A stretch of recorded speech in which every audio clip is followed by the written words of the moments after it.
Hey guys, how's it going today? Same shit, different toilet. At least that's what we're aiming for sometimes, right? How's everyone? Give me something in chat to verify that people are watching, I guess. Whatever that means too. But anyway, hello. How is everyone's evening, morning, middle of the day, or whatever the fuck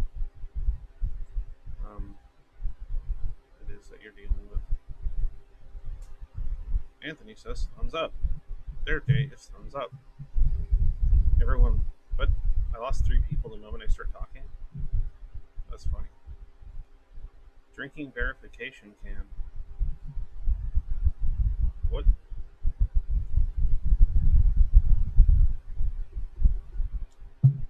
Bumsy says rough. Why rough? What's rough about today, Bumsy?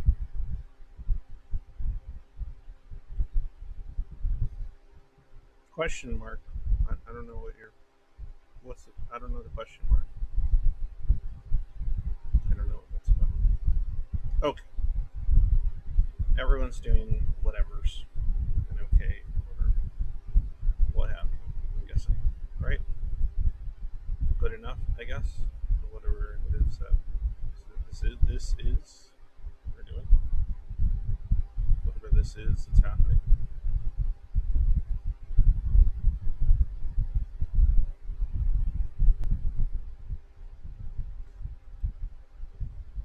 Oh, let's see.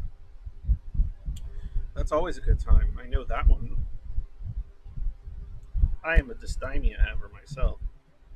Dysthymia. Or themia, whatever the fuck it is. But when you get those major depressives mixed in there, woo! You're in for a ride.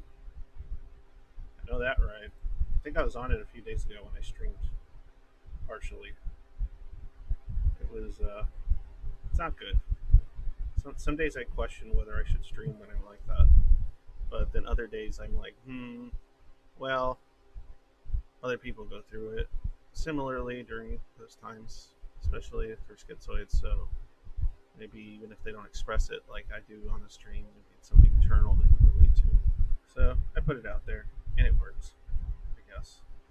But then I kind of take it off. I get unlisted because it's honestly just awful for me. I just want the Zoids that do watch to see it. I don't need any fucking normies coming across it and just thinking I'm insane or something. It's not useful or conducive to advocacy or whatever the hell else as far as optics go, right? Because God knows optics are so important to me. Anyway, okay, so today we're going to talk about some fun stuff. The reason is I've just been thinking about these sort of things my entire life, and as well as just thought, you know what, I don't care. Like, I might have beliefs that other people might think are weird or crazy, but it's okay. They're just beliefs. They're not like, how do I explain this? I'm not going around like declaring them as like ultimate truths or anything. It's just my personal beliefs that I function under, and my principles and ideas are culminated from. But they're a bit odd in many regards.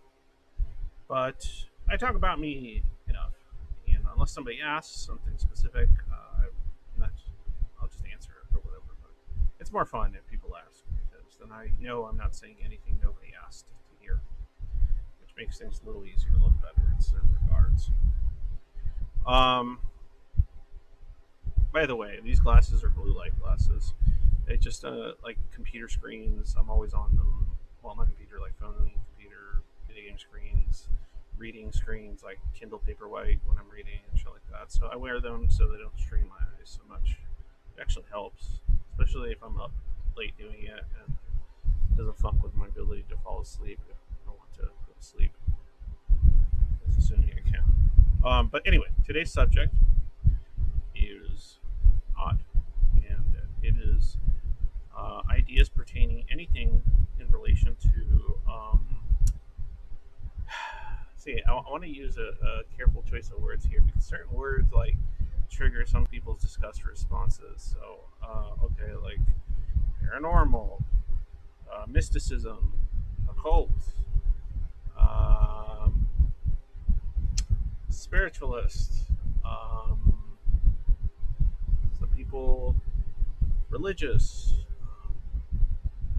metaphysical, whatever word you like best or you're comfortable with discussing.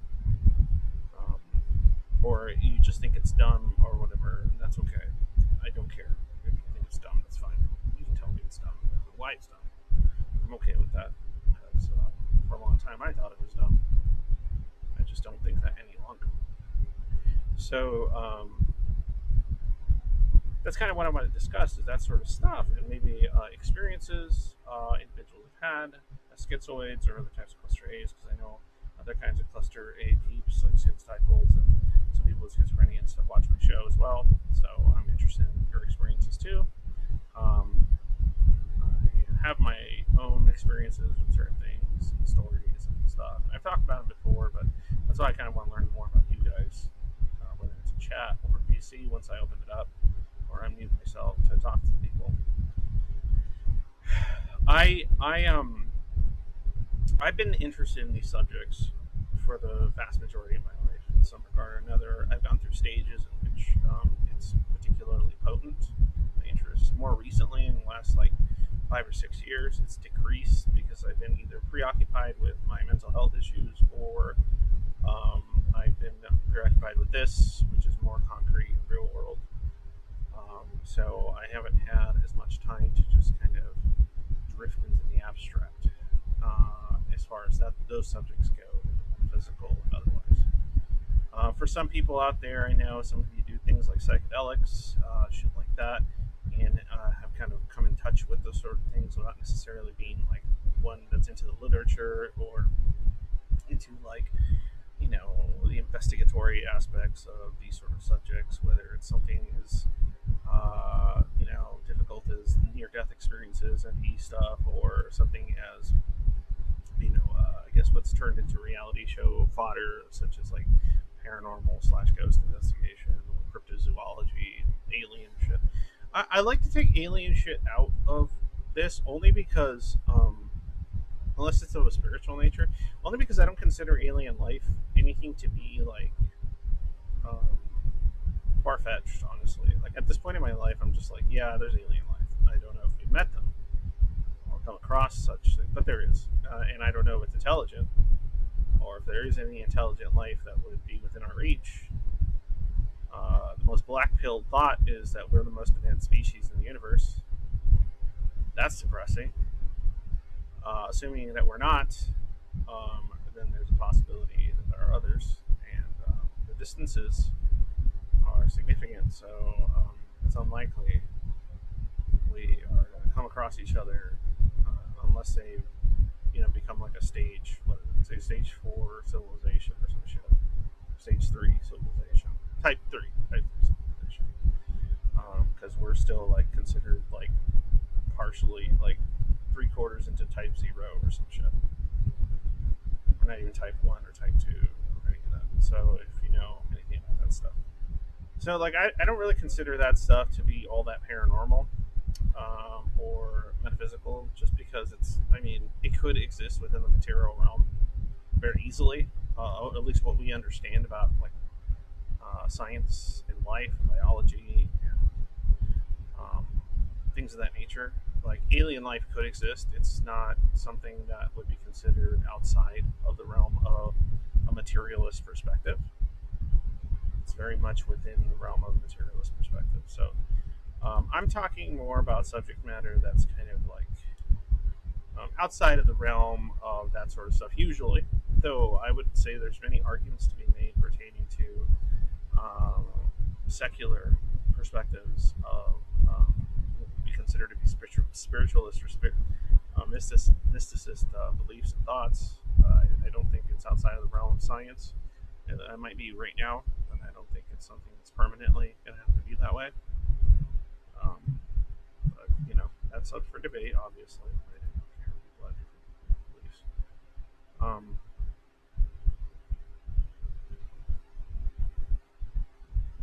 let's see, I'm just reading some of the chat. No, I know what you mean, Bumsy. Like I don't fuck with psychedelics only because I've always been concerned that whatever is going on with me would progress further into, say, the development of positive symptoms if I were to fuck with psychedelics. That's the only reason. And currently, I have like kids to watch, take care of, my wife to be with. So maybe when I get older, a lot older, maybe into like 38 now, but maybe in my 50s or something, late 50s, if I'm still around, I'll fuck with that stuff. I'll try to stay healthy till then for that purpose. I'm just kidding. That for other obvious better purposes, but then I would probably fuck with that stuff because I just have this fear that if I mess with things like DMT or other forms of psychedelics, I'm going to like further, um, certain aspects of being somebody that's, I guess, what some people consider theoretically to be, schizotypal, schizoid, schizophrenia spectrum, which is schizoid. And so I have this fear that I'm like, I don't have positive symptoms, but I always think, oh no, that's the last thing I need right now is to develop positive symptoms.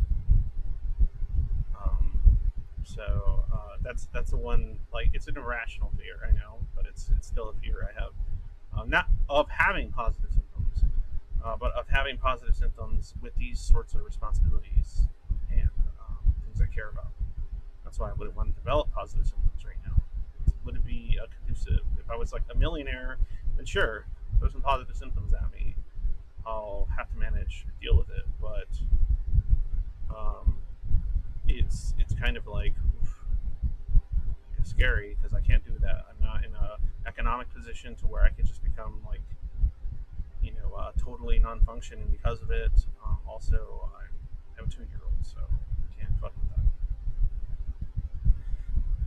In any case, so yeah, I'm just interested in the kinds of experiences you guys have had. I know many of you probably don't speak on this stuff because you might think people might think you're crazy or weird, or maybe you've had experiences that you've rationalized or intellectualized in some capacity as being like totally just your brain or whatever, but they seem strange. Certain aspects of those experiences or thoughts or beliefs might not be within what would be considered normal understanding, via the scientific method or something, at least as it currently stands. I'm so curious to hear that stuff, right? Like whether it's communication with deceased people or cryptozoology or psychic fucking shit or whatever. I don't care. I don't judge that stuff. I'm just interested in anything anybody has to tell, even if your story's totally fake and you're bullshitting me around. It's still really interesting because that's associated with the human capacity to create things, which in and of itself to me is an amazing piece of proof in many cases. It's like taking my consciousness a step back. Have you ever done disassociatives? What's considered to be a disassociative? I don't think so, though. I've kind of stayed away from everything but alcohol, and I've gotten like contact stuff, but that's about it. Just because, like, I know depressives, like I know depressives are already a bad idea for someone like me, like alcohol. So in some cases, but I know that like marijuana can be a cause, it can be kind of a depressive in some regard, downer. So I just haven't fucked with that too much. That's not probably the closest thing that I will fuck with sooner in my life. I think it's just mostly my anxiety and stuff. And just for a long time, it was a fear that any of these things would have heightened my anxiety when I was having like a panic disorder. So I always thought, oh fuck, that's scary. Um, but anyway, that's the kind of stuff I want to talk about. I have my own beliefs and thoughts on the matter. I don't want to just ramble on and on forever about my stuff. If it coincides or somebody says something that's similar to what I think about or believe, I'll bring it up and I'll kind of relate to it. But I have a lot of very secular views on these subjects. Secular meaning they're not like tied to some kind of some particular, I guess what's the word? Mainstream religion or religious view, or any of that, or any kind of dogma associated. Because I'm an optimistic nihilist, right? People go, "Oh, that doesn't make sense." You know? Yeah, I'm just basically just means I'm a nihilist that doesn't let my nihilism destroy me. I just go, "Fuck it, who cares?" And I'm a nihilist. I'm an optimistic nihilist that believes in a afterlife. I just don't think it has any intrinsic value, and I don't think if there is a God, I don't think they have any intrinsic value. I think there's just as chaos and random as everything else, including myself. But that doesn't mean I don't have the ability to create subjective value, and that's good enough for me. C is for cookie, and that's good enough for me. As the great Cookie Monster said. Well, C is for cookie, or S is for subjective, and that's good enough for me.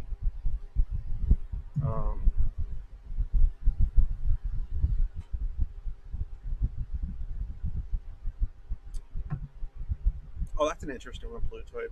I know about that one. I don't subscribe to it myself anymore, but that's definitely a pretty cool one. Definitely a pretty cool one, Plutoid. It's just Apple. Believing is an important part in existentialism. Everyone around me who gets stuff done believes in something. I want to believe in something, but I fear it will interfere with my objective worldview.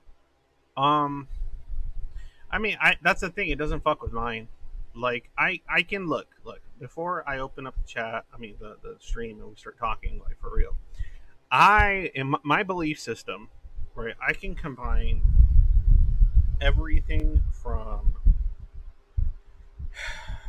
um, stuff that is religious to stuff that is completely theistic to stuff that is materialist to stuff that is objectivist to stuff that is like very secular and scientifically preoccupied or scientific method preoccupied.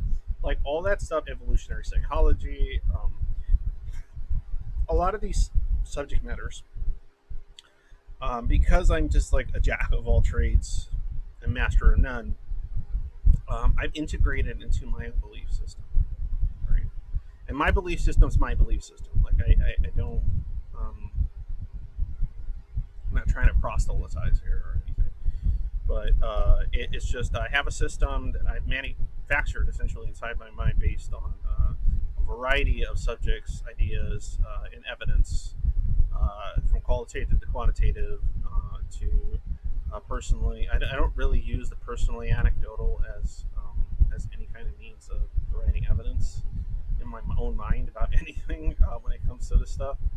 I generally, even if like okay, like what I mean by that is like even if right now, right, if I'm sitting here and a portal opened up and a fucking I don't know random Tot or Toth or whatever Egyptian god came out of a portal and just said to me, "Oh, I am, this divine being, and I have all this truth and knowledge." Blah blah blah. Like even if that happened right now, right, and I saw them and they told me stuff, I would just be sitting there going, okay, is this even real? Am I developing positive symptoms? Is I'm going to be questioning the validity of my own um, I guess what would be or similitude, internal narrative, right? I'd just be like, maybe I'm not a good narrator of the story anymore. But then I'd be like, okay, well, it's time to get this information I've just gotten from my own odd experience. I haven't had that happen. I don't have positive symptoms. I'm just giving you an example of how I'd react to something like that. And I wouldn't just assume it's real and it happened and I go out into the world and start telling everyone about Toth or fucking Anubis or whoever would appear through such a portal. I would just be like, okay, so it's time to reality check. I'm going to go tell people about my experience. And I'm going to have people telling me, oh, it's real. And I'm going to have people telling me, oh, you're just dealing with positive symptoms of this or that. And then I'm going to test such things and use kind of an evidence-based format, at least inside myself, to make a determination as to what is happening and what beliefs I should kind of gravitate toward. I would definitely not start telling other people I have found the great truth, the greatest truth, or some bullshit like that. I don't believe in that. But I definitely am not the type of person that would also automatically just assume I'm crazy, because a lot of the beliefs regarding, oh, a person's just crazy, or this is just scientifically explainable as a mental illness, that you see anything or experience anything that is outside the norm of what is supposed to be normal life or acceptable forms of reality, I wouldn't be like, oh, it's automatically means I'm going to put all my trust in a materialist perspective on this matter. Like, that's just not how I work. I take everything into account as much as I can and as limited as I am. So that's how I function. Yeah, it's okay, Bumsy. I'm not. You don't have to subscribe to anything. And that's relatable. I get what you're saying. Anyway, so if you guys want to share some stories or thoughts on these sort of subject matters, I mentioned my own thoughts on it. They go a lot deeper and crazier than that. But I'm more curious to hear other people's experiences and thoughts on these sorts of things, in the chat, or in, it'd be easier in the VC if somebody wants to jump on and talk, because then I can concentrate on whatever they're saying. And then if stuff is said that kind of correlates with my own thoughts on the matter in some regard, I'll mention it. Hey Patrick, it's always good to see you, man. I haven't seen you in a bit. Okay, so before we open up because once the live stream gets opened up and I start talking, I kind of lose track of everything that's happening, and I just get into the conversation because I like the topics and ideas that get presented. So I'm gonna do the thing I have to do before that. So please don't fucking leave just because this shit's important, and I don't have a fucking choice. I have to do this stuff. Okay. If you like my streams, if you've seen them before and dig the shit, if you dig the schizoid advocacy, support type stuff that I'm trying to create, the server, the Zoid Void, please join it. If you're a schizoid, I believe you are. You can do an application. Even if you're just a fan of the channel, you can join as a non-Zoid, and there's sections there for you to hang out and talk to other people that watch this stuff, or maybe just want to participate in knowing more about schizoid shit.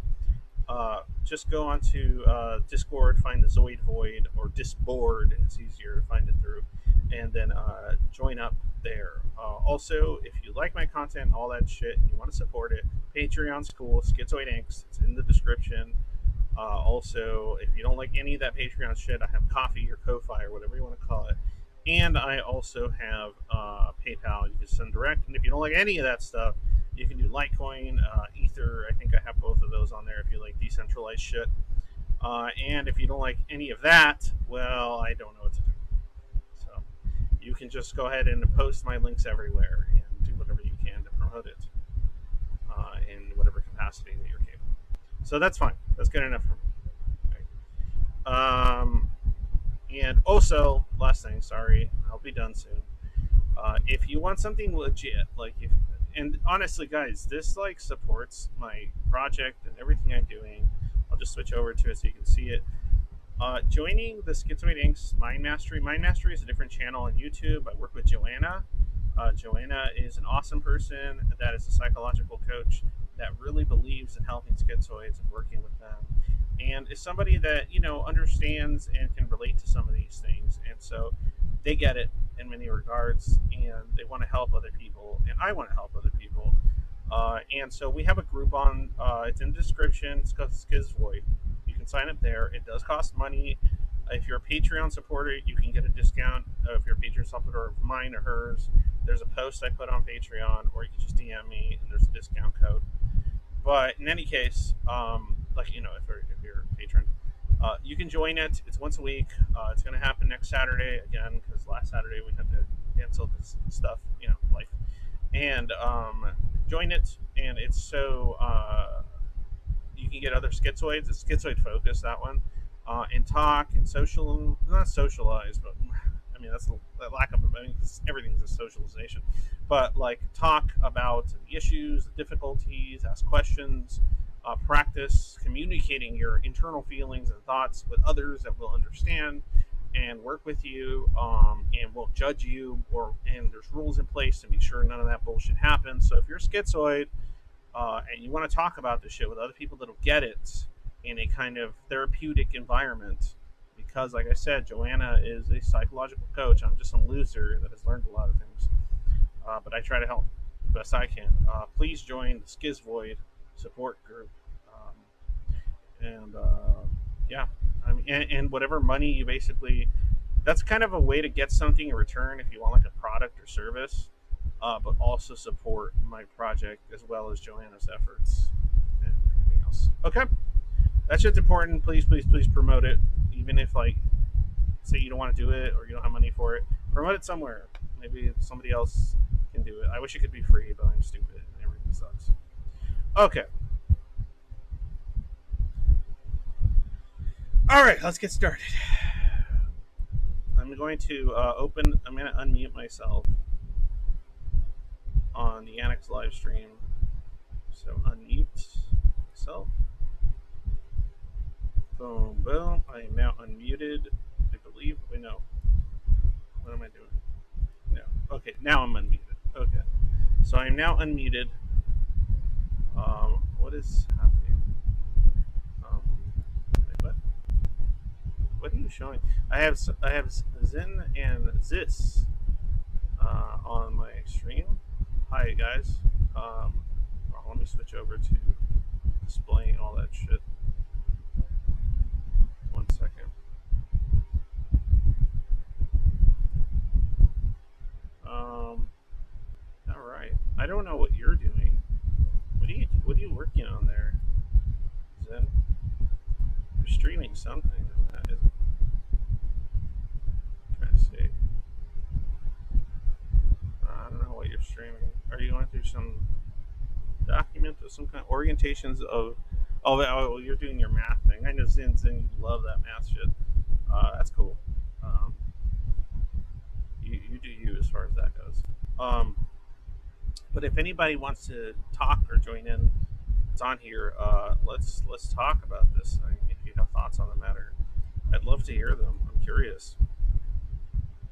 Chris Timmerman, I like the interview you recommended on My Master, which you interviewed Nancy. Thought the general schizoid preference for Jung over Freud was interesting. Yeah, man. Chris, yeah, a lot of schizoids and other types of schizotypal spectrum people like Jung over Freud for sure. I think part of the reason is because Jung, whether it was intentional or not, kind of makes room for the somewhat strange and unconventional and different forms of cognition a lot better than Freud did. Yeah, the fear of getting crazy is one of my biggest fears. Yeah, I know, Apple. That's something I always had to deal with, right? But honestly, I've found less fear in such possibilities as I kind of start having a better understanding on certain aspects of human cognition. Like there really isn't anything to be that scared of as long as you kind of have a better understanding of what it is that might be occurring. And I think currently, psychological sciences aren't quite caught up in certain regards. I know that's just an armchair bullshit thing to say, but hey, it's just my thought on the matter. Just do your thing. But yeah, is anybody on here? Let's see. Let me look at the poll. I have 21 votes. I asked, do you have odd, unconventional beliefs about the world, universe, and consciousness?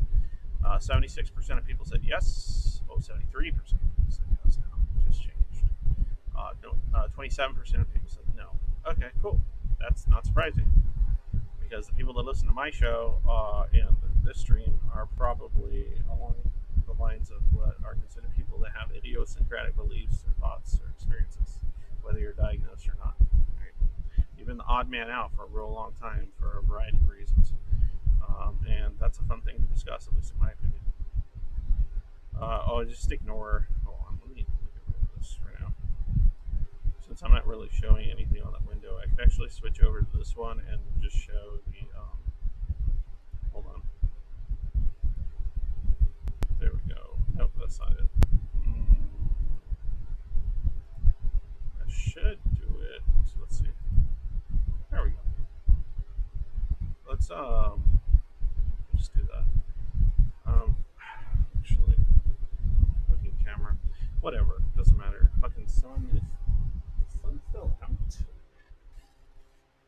Right. No, that's an outside light. Guys, give me 1 second. I'm gonna turn off that fucking light. It's driving me kind of nuts. Let's see. Oh, okay, it's gone. Never mind. I think somebody probably just walked past it or something. Good. In any case, there. Now you can see who's chatting and or who's talking with me if they are talking and otherwise. So, does anybody that's on here want to say anything, or is everyone on here for this? Everyone on here for the same reason that Miloid's on here because they want the best possible audio for my voice, apparently, it's humanly possible, or whatever. Because I'm a boomer that sucks at audio. It looks like that's probably all that's happening. Maybe. Shit. All right. What about you, chat?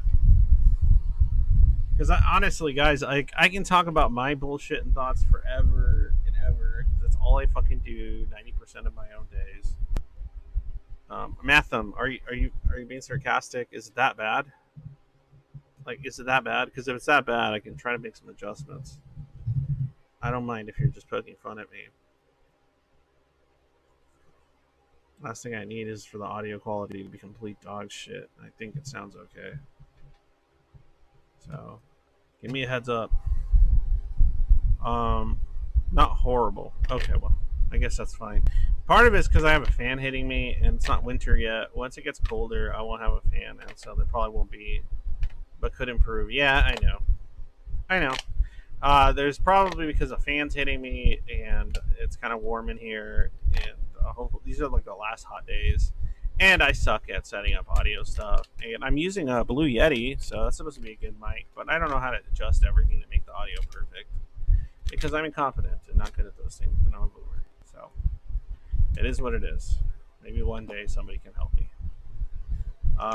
Audio is actually good to me. Yeah, everyone has like that's the thing. I think people that know about audio, like it sounds like dog shit to them, but people that don't care or used to like they are older, especially grew up with like shitty radio and stuff like that.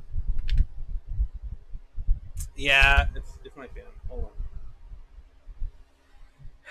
Tell me if that helps, Zeros. Hopefully that helps. I love it. I kind of like adjusted the fan a bit. Just if I don't have it on, I'm like melting. I have a really warm body temperature, unfortunately. Ironic considering that a lot of people think I'm cold and distant in many regards. I'm just fucking with this. If you hear a sound, it's because I'm fucking with this. Like a toy or something. It's like that stretchy toy thing. I'm using like a fidget spinner in my hands. Yeah, I know. Motherfuckers want some ASMR. I know. Well, that's probably some people have asked me to do ASMR. I wouldn't care, man. Like if it funds this project and my efforts, like I would totally do ASMR. I've always been interested in trying to make money reading because I'm a pretty good reader and I can do voices and stuff, and people like the way I read. So like I'd be down to like read for people for money. They want me to read their favorite poetry or stories to them, even if it's not like live. I would just do it like for them personally. I don't know, whatever. Read people bedtime stories. I don't care. I like reading. I'd be cool to do that because then I would just use the money to fund all my efforts and to just keep this going so I can make it a career.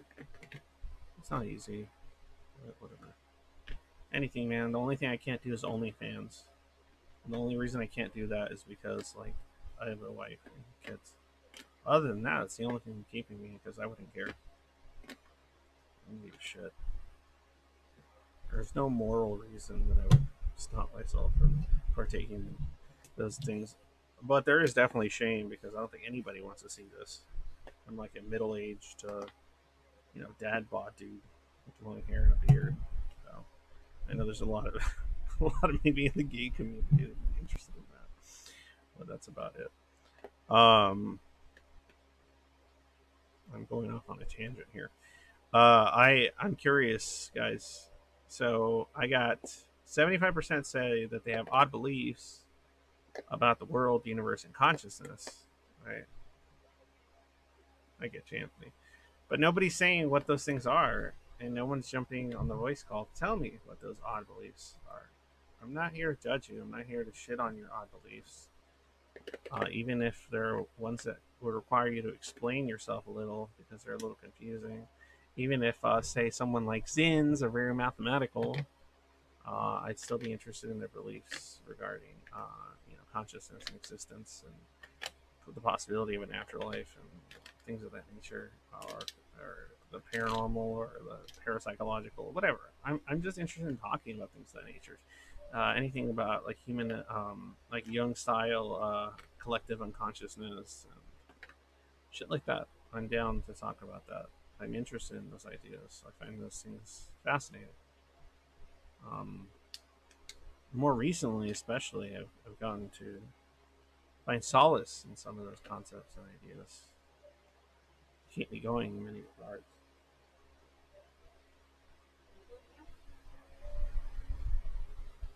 Um, does anybody want to talk about that or express it? Bunzy says, I'd love to hop on VC. Well, I mean, Bunzy, if you want to just mention your thoughts in chat, I'd read them and I'd kind of interact with them in whatever capacity that I can. Though VC is better because you can just have. VC would be better because it's easier to just have like a conversation with whoever's on.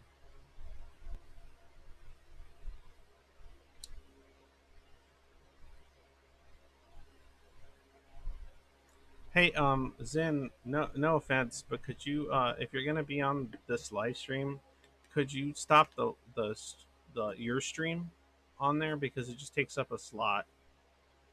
Uh, it makes the boxes smaller. Um, if you could do that, I'd appreciate it. Because yeah, I mean, because if you're jumping on a VC to show what you're working on or whatever, there's plenty of other channels. If you're trying to show me, then DM me or something. So I don't know if that's what you're attempting at the moment.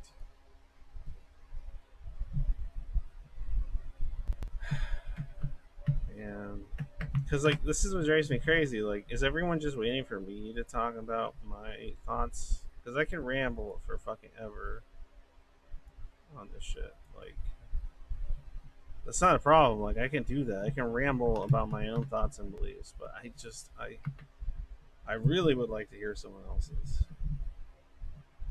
I'm fucking bored of hearing myself talk. Hold on. Let me message them because I don't think they can hear me.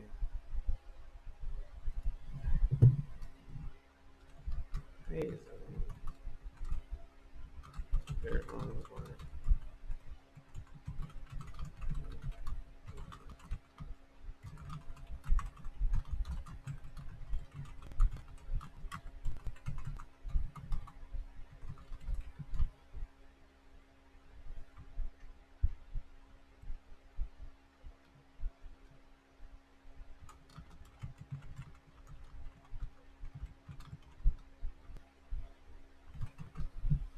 All right. Hopefully they can fix that for me.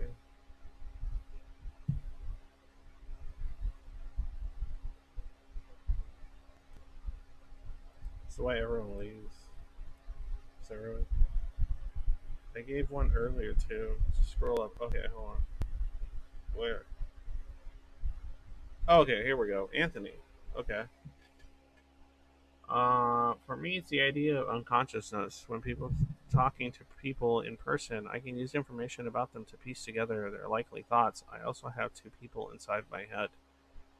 What do you mean by two people inside your head, Anthony? And also, how sure can you be that the thoughts that you're collecting and the assumptions you're making regarding their own thoughts, like how do you test that? And I'm curious, do you think it's somehow tied to this collective unconsciousness idea, or metaphysical or otherwise? Like, that's interesting.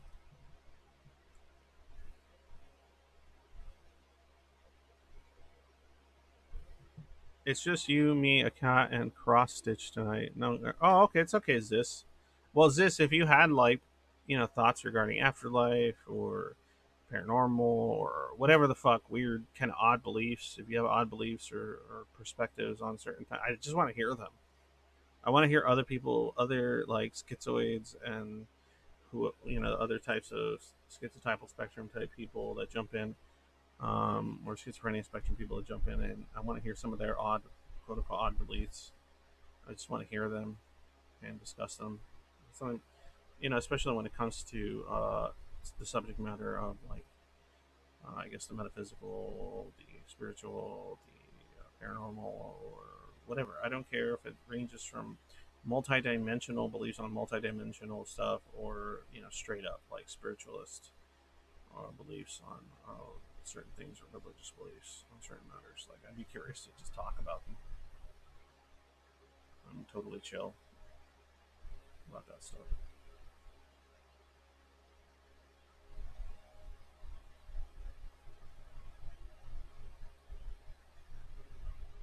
Last username. I don't believe in physical reality. Is that odd or unconventional?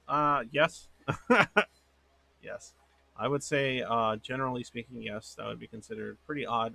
I am pretty sure the vast majority of the human population believes that physical reality is reality.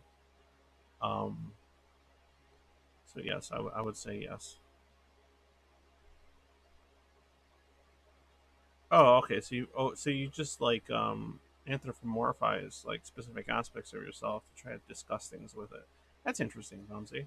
That's a kind of cool. That's actually a pretty interesting tactic, especially if you're trying to manage shit that is difficult and stuff like that. I don't know how much that has to do with like this particular subject, but it's still interesting. This, I think the veil between life and death is thinner than most folks think. I believe deeply in guardian angels. All of these beliefs spring from personal experience. This, get the fuck on. You're exactly the type of shit I want to hear. Come on. Anthony, it's tied to the collective consciousness by this sort of crackpot theory I have about evolutionary psychology. An example being that regardless of where you go, facial expressions are recognized by all. Why isn't anybody jumping on and talking to me about these things? This is exactly what I'm fucking talking about. I need people coming on and telling me about this shit. Because I take into consideration in my own thoughts and beliefs. I don't dismiss shit like willy nilly. I question everything, but I make room for a lot of interesting theoretics and fun shit. Um, so I would be yes, I would like to talk about those things. This is a judgment free fucking zone when it comes to that stuff. Hey Zis, are you there? There now. Cool, cool. All right, Zis. Let me grab a quick drink because I want to hear what you have to say. So give me one quick sec. Let me step away for like one quick sec, and then I'm gonna have some fun with you. We can talk. All right. All right. Shit.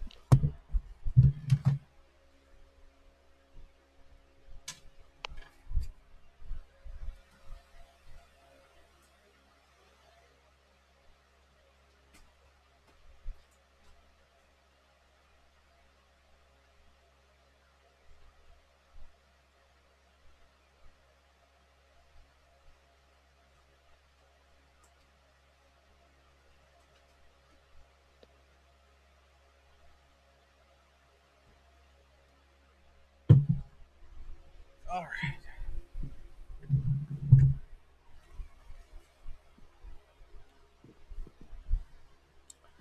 Cool, cool, cool. Hey, Zis, are you there? Yeah, I'm here. Hey, what the hell? Your audio sounds different. Is that just me? Yeah, hang on a minute. Let me put Yeah, you sound something like you else just got over like here. a. Auxiliary audio. Hang on just a minute. No, yeah, do your thing. Do your thing. No rush.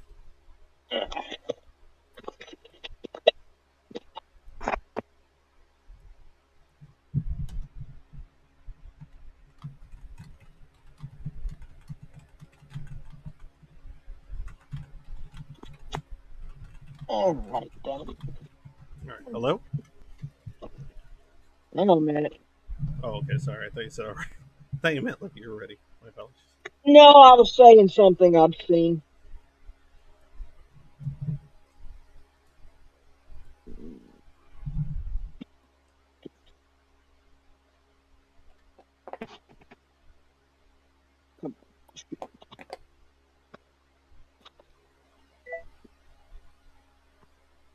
How's that? That sounds fine. Hello? Make sure. Hello? Yeah, you're good. Good I enough. Good enough. You sounded just fine when you first hopped in. Like you sounded perfect. I don't know what changed. don't know. I think I may have hit something on my. Okay. I'll be back in just a minute because I do have a couple of stories I can tell you. You have what? I said I do have a couple of stories I can tell you. I'll be right back. Oh yeah, for sure. I'll wait. I want to hear stories. That's what I'm here for. I like stories. I like stories. Let me chit chat for a second here. So why do Zoids believe weird things? Are we stupid or is everyone else? Nobody's stupid, bro. Everyone's just confused and scared, and trying to figure out what the fuck is going on. Let's see here. Secondary source. I had a friend that believed that as we evolve as a species, we get higher levels of consciousness. We feel other creatures, and there's overlap beings, less individuals. Yeah, I've heard that one. Wicked. That's interesting. That's actually a pretty fleshed out concept in some circles, but it's interesting. And that wave sounds and frequencies may even heal the body. I'm a little skeptical of that stuff, but I definitely have some ideas when it comes to this idea of various layers of afterlife related consciousness and shit like that. I've been reading like spiritualist literature, whether it's like really old shit or more modern shit, since I was younger. So I don't believe in all of it. I believe there's some aspects of it that you can tie to more that you can probably test in more scientific fashions, but you know, that's just my thought on that. Let's see here. Last username. I think it's due to lack of crowdsourced feedback because we're often only talking to the most interesting and intelligent people we know ourselves. That's interesting. Let's see here. It's attraction. They're thinking about.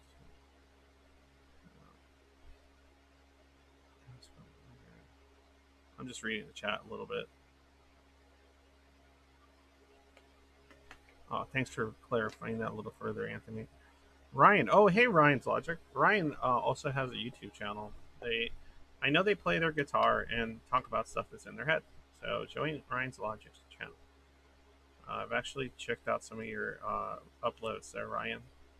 Um, and I relate to the more somber ones especially. So, sup everyone. I got this belief that our beliefs don't actually say anything necessarily about reality. Like reality could always be hiding its true nature. Oh yeah, no, absolutely. That's always a fun time. That's always a fun time. See that like text is cool, but the problem with text is like I can't go back and forth with the person who like ask questions like without waiting, right? Like I'd want to hear Ryan. I'd love to have you jump on the server. Are you on the server, Ryan? Because I know you're. If I remember correctly, you're Schizoid that has the YouTube channel and stuff. So I think you're on. If I remember correctly, on the server. But if you're not, please join it. No? Oh, okay. Join the server, dude. It doesn't cost anything to join the server. Oh, that sounds amazing. Okay. We just gave up on all the funky settings and got out an old-fashioned set of earbuds with its integrated microphone. Oh, look at that. It fucking worked better than any of that other shit. But just real quick, Yeah. Ryan, yeah. Well, if you're schizoid diagnosed, you can join the Zoid Void. It's on Discord. If you go on Disboard with a B, you can search for it, join it, get Discord, join the group, do the application process of your schizoid. That way you can start hanging out and talking to other schizoids about your experiences and just whatever other bullshit. Because we kind of have a very unique way of experiencing stuff, and finding other people that are relatable is a helpful way to manage some of the difficulties that come with this sort of deal. Okay, so this, what stories you got for me? I'd love. I don't know if you have them in a certain timeline or like you've had experiences from a certain age to a certain age, but I will sit here George Nori style and listen to your stories, man. You know who I'm talking about when I say George Nori, huh? I have no clue. What the fuck?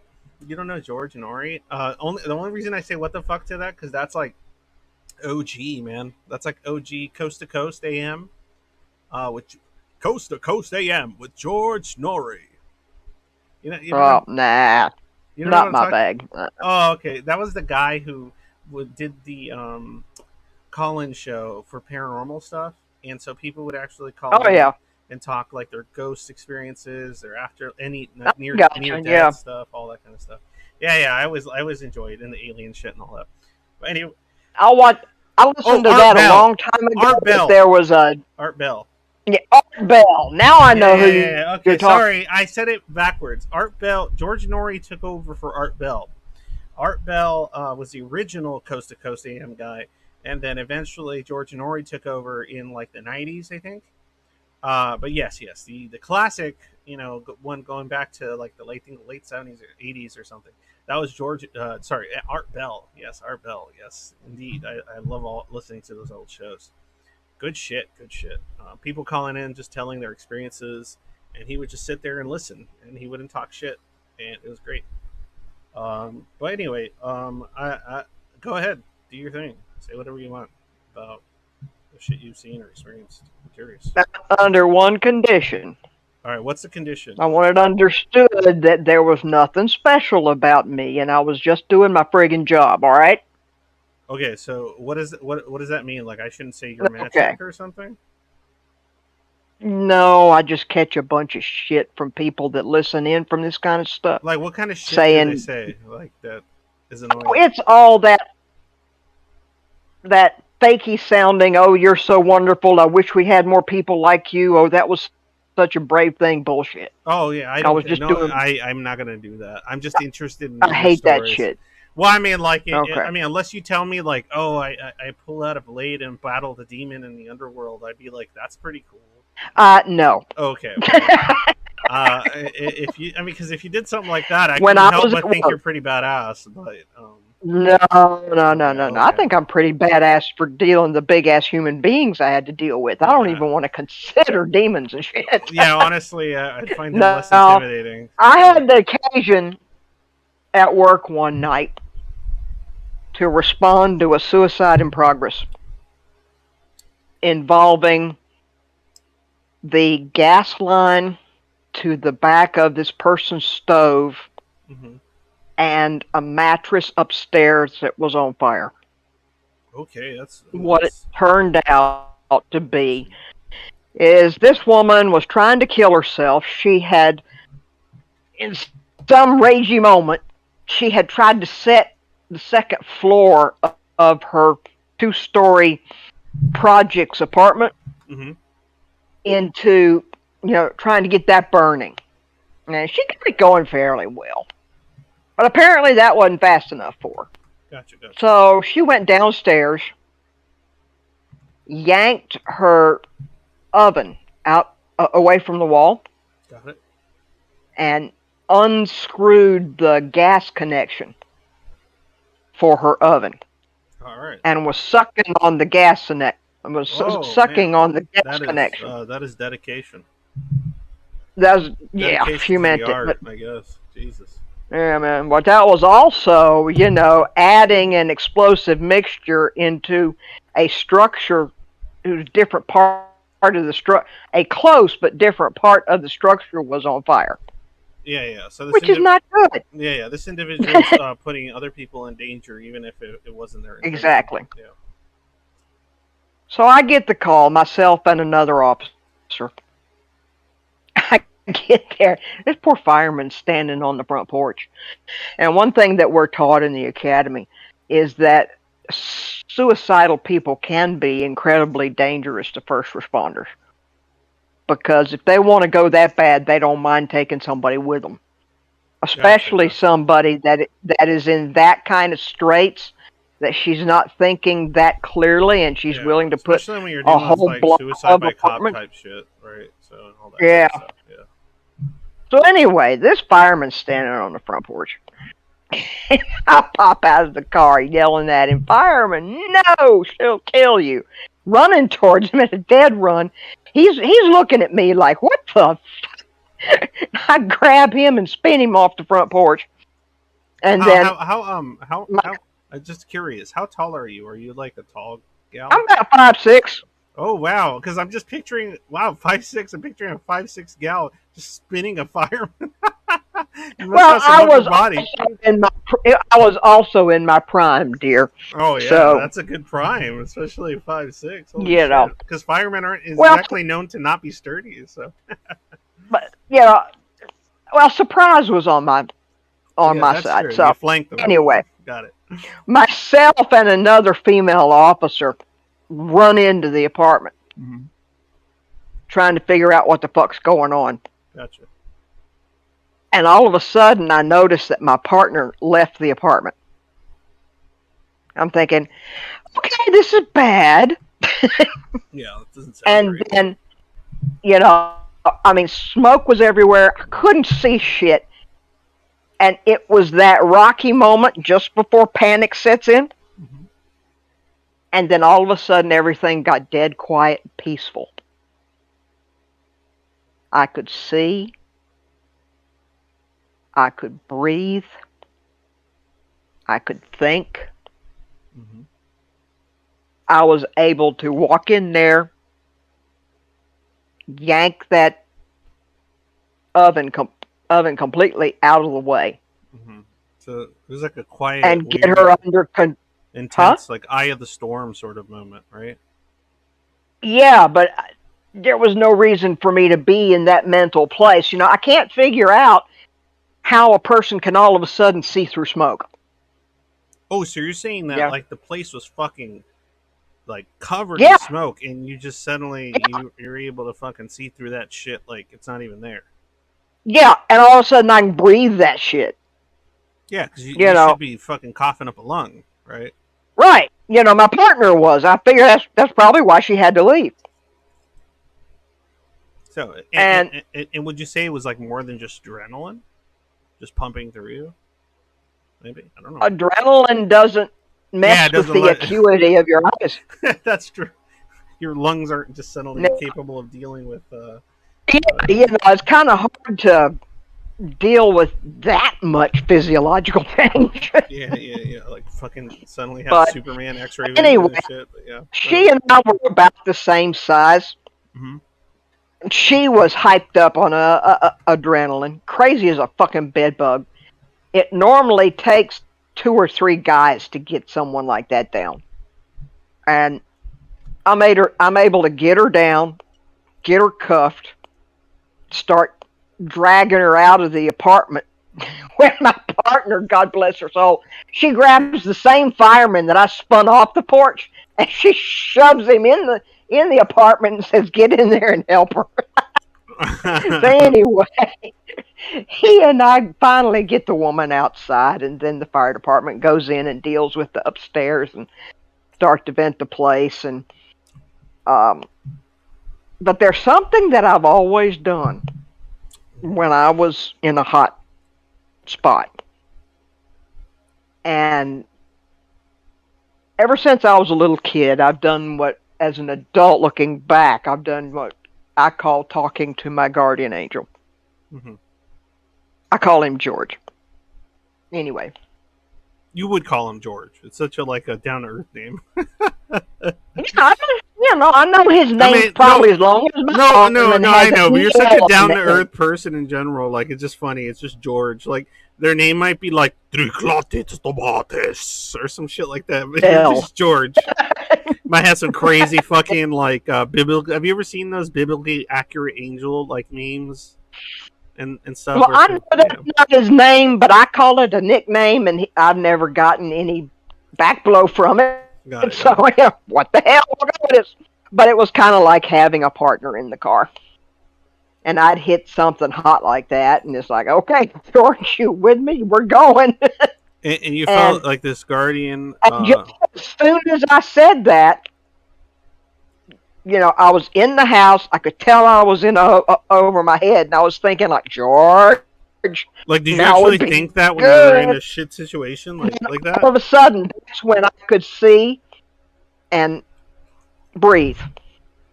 Wait, and do what I needed to do. So you actually consciously thought, when you went in there, you consciously thought, oh man, George, it's fucking time. Fucking buckle in. Yeah, it's like, hey, George, this is fucked up. I could use your help, man. And like almost like a fucking TV show, and you fucking just it really is. Like The you got that guys at extra work used boost. to laugh at me something fierce. That's so wild. So like, okay, so I know there's people out there, obviously they're going to question experience like that, but what's interesting to me is that like whether you believe it's a guardian angel, which is what you believe, or whether somebody wants to call it something else, or they think it's maybe like in a different culture they might think you're like contacting your ancestors or some shit, right? I So don't know what the fuck I was contacting. I just called whatever it it George. was, whatever it is, you hit up George, and you were able to do things with your lungs and your eyes that you would have otherwise been unable to do for that short period of time as needed. I mean, it was against all the rules of physiology for me to be able to do that. And once I got her to the ER, Mm-hmm. they were checking all of her vitals and all this other crap and her O2 sats and such. And just in passing, I mentioned that I'd been in the building with her and grabbed my ass, threw me on a gurney, Mm-hmm. and started checking all of my blood values and my oxygen saturation. Her numbers were bouncing all over the fucking place, and mine were normal. Yours were normal. You know, mine were normal. See, that's what's interesting, because if even if you can find a normal, like, you can come up with a medical explanation as to why you were able to at least believe you were doing things you were doing, your numbers should have still been all fucked up, considering the situation. If your partner's was and Yeah, they had retreated, your numbers should have been all fucked. But you're saying your numbers look like as if you were out there fresh as a daisy, like just fine. yeah. I mean, it was so bad that my partner had to retreat. Yeah. I mean, yeah. And she Asphyxiation is not retreated a fun thing. before, yeah, that's kind of a drag. But she retreated before I got to the kitchen and saw what I was handling. So I can't explain it. All I know did is that person survive? yeah.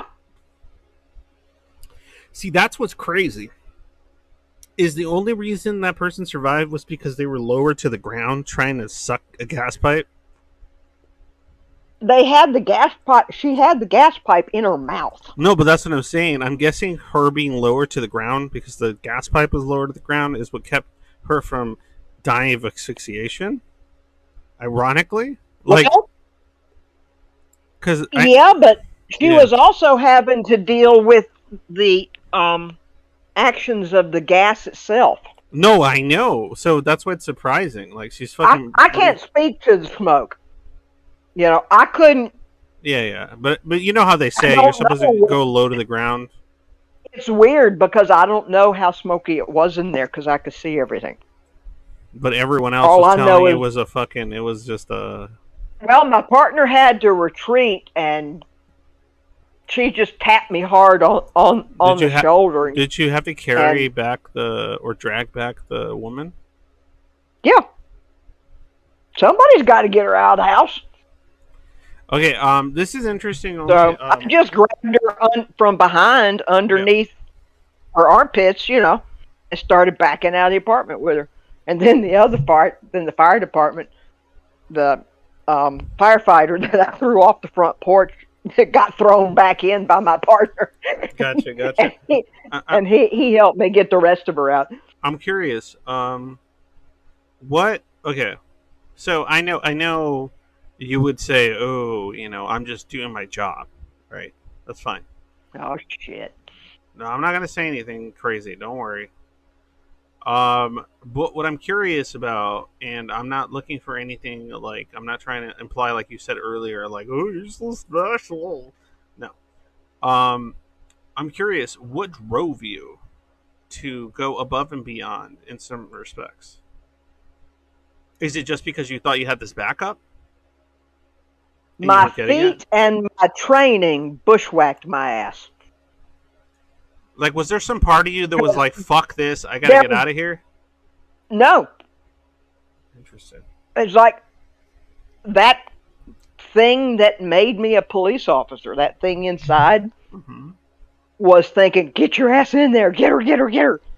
And the human part of me, Tom and Karen's little girl, Mm-hmm. mute in the back of my mind.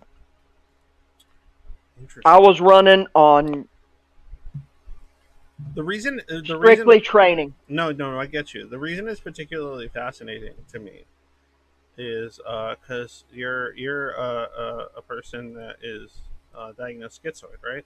So Well, what? I'm not diagnosed. I'm not Yeah, diagnosed yet, but only because there's nobody down here in bumfuck Egypt that can do it. yeah, yeah. But But it's something that you, every therapist and one psychologist that I had in a different yeah, place said, "Yeah, that's yeah. I probably the I've problem." talked to you enough, Zen, and enough times to go for me personally to go. You're schizoid as fuck. But Yep. okay. So I've talked to you enough times for that purpose. What's interesting to me is I'm trying to look it up here, and this is kind of tied to the subject itself. Hold on, here, hold on one second. This doesn't just bring up the more kind of paranormal aspect. This idea that you were tapping into or contacting some outside entity of some form that is associated to you in some capacity that allowed you to overcome, which is something that I guess would be considered impossible Mhm. for you. There's something called Akhtar's profile, and Salman Akhtar was a American psychoanalyst that studied schizoid stuff, right? And one of the things that he had brought up is under the category of ethics, standards, and ideals, right? Because there's overt characteristics and covert. He kind of talked about what's visible to, say, the therapeutic professional, and what's Mhm. inside and more difficult to get to, and requires a lot more effort as far as for somebody to actually tap into or discover. And one of the things this is tied to all this whole subject is under ethics, standards, and ideals, right? Under overt, right? Like Okay. stuff that they actually talk about if you get them to. It says idiosyncratic moral and political beliefs, right? Tendency towards spiritual, mystical, and parapsychological interests, right? Okay, it's not making a judgment value. It's just saying Yeah. that's common, right?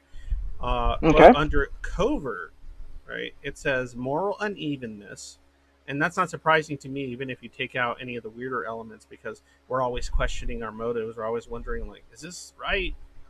Does it even matter? What am I doing? That kind of shit. But this is what's interesting: is occasionally strikingly immoral and vulnerable to odd crimes. Okay, so that's its own thing. But this is the part that's kind of related to your story. At other times, altruistically self-sacrificing.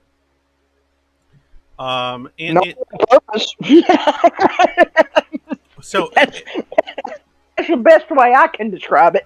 no, but it's weird is because like I've talked to other schizoids, and like this is what I find strange. Okay, this is the thing that I find like really interesting is that a lot of schizoids, no matter how philosophically nihilistic, pessimistic, resentful they are of the world and things and so much shit, right? When presented, oftentimes in a situation in which they could put themselves in a significant amount of danger or whatever, in order to help someone that is in distress, many times they'll do it. And it isn't just because like it isn't just some cynical reason like, oh, I want to die, so I want an excuse to die. Maybe, and that might be the case. That's okay. I'm not gonna shit on that. But there's a lot of individuals out there that just felt like something in me said, I need to help this person. I need to do my thing. I need to. There's a situation, and I need to find the solution, and I'm gonna fucking help save whatever this person. Blah blah blah blah blah. And even if it's something that is dangerous or seemingly impossible, they just go, "Fuck it, I'm doing it anyway. Fuck all this. Fuck this world. I'm doing it." The Everything and closest everything I can tells me not come to, to but I'm doing it. describing, yeah, the closest I can come to describing what I was feeling Hmm. as I was running up to that apartment was, oh fuck. Oh fuck! Oh shit. Oh hell no. And I got pissed. Got pissed? Yeah. I get that. You got pissed because what? Like, what made you pissed? What made you I go was fuck there. There was this? something I could do. Yes, it scared the hell out of me, on some level, because I didn't feel it at the time. But there is nothing that you get pissed about. It's just this all encompassing rage at the. Oh, you cut out. I don't know if you kept saying something, but you're kind of cut out. Hello? Oh, did I lose this? I might have lost you. Let me see. I might have lost your audio. There's this because it didn't say you're talking.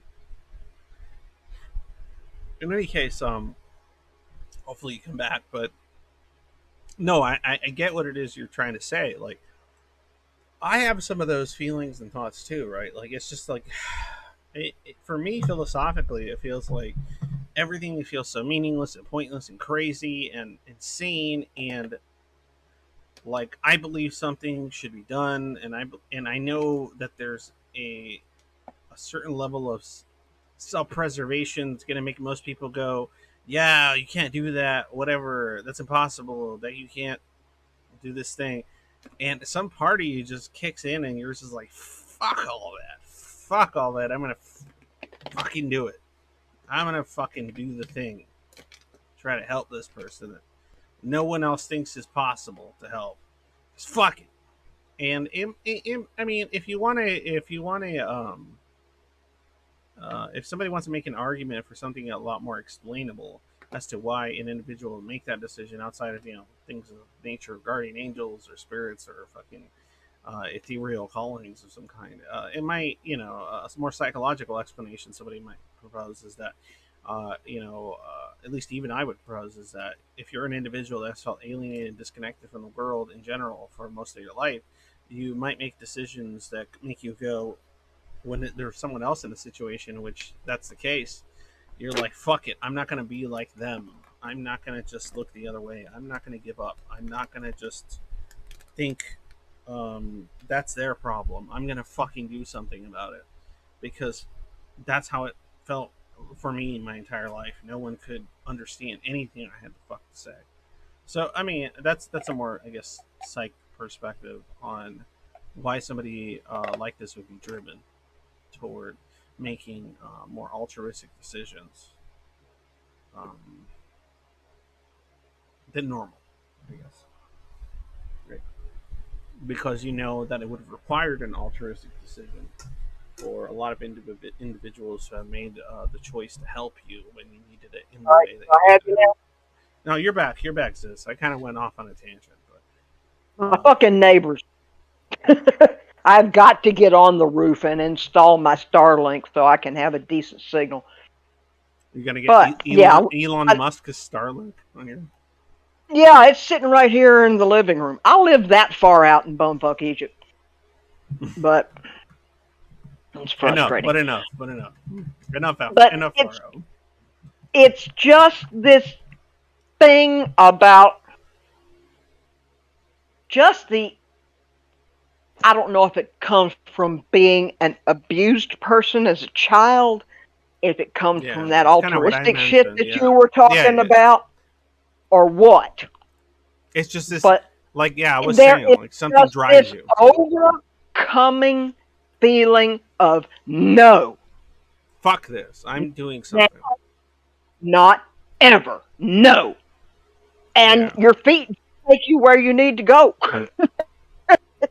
You know, it's not No. something I can explain. No. I get it. I get what it is that you're saying. Because, like, I've heard so many stories of schizoids telling me a story about, like, just in DMs, or just I've seen them post stuff, like, where they're telling a story, or like on the server or otherwise on the Reddit, schizoid Reddit. They're telling a story. I'm like, oh, I don't care about anything, and I feel empty, and I feel alone, and the world seems just vacant of meaning, and all this shit, right? But then, like, they describe how there was a situation that they were put in where they were like, they had to make like some kind of decision, some ethical decision about helping someone, and something in them that they couldn't explain drove them to make the decision. I'm helping this person, even if everyone else around me is saying it's not a good idea or it's bad or it's not good. Hmm. And then they're like, they I just wish I could say it was a decision, but I didn't make a conscious decision. I mean, for some My people have feet described just it as a moved. yeah. No, but you did make one conscious decision. May I say what that was? Well, to become a cop, but beyond that, No, no, no. Beyond that, you made one conscious decision that you already said you made. You accessed or contacted or whatever you want to what you described to be a guardian angel. Right? well, that was habit on a hot call. It doesn't matter. Yeah. You know what I'm saying? Like some people might argue that you tapped into something, right? Whatever, and that's cool. I think there's something to that. But there's other people out there if they wanted to take, say, a less, a more materialist perspective, they might say, "Oh, you tapped into some part of your psychology and it made you go, fuck this, I'm doing something about it."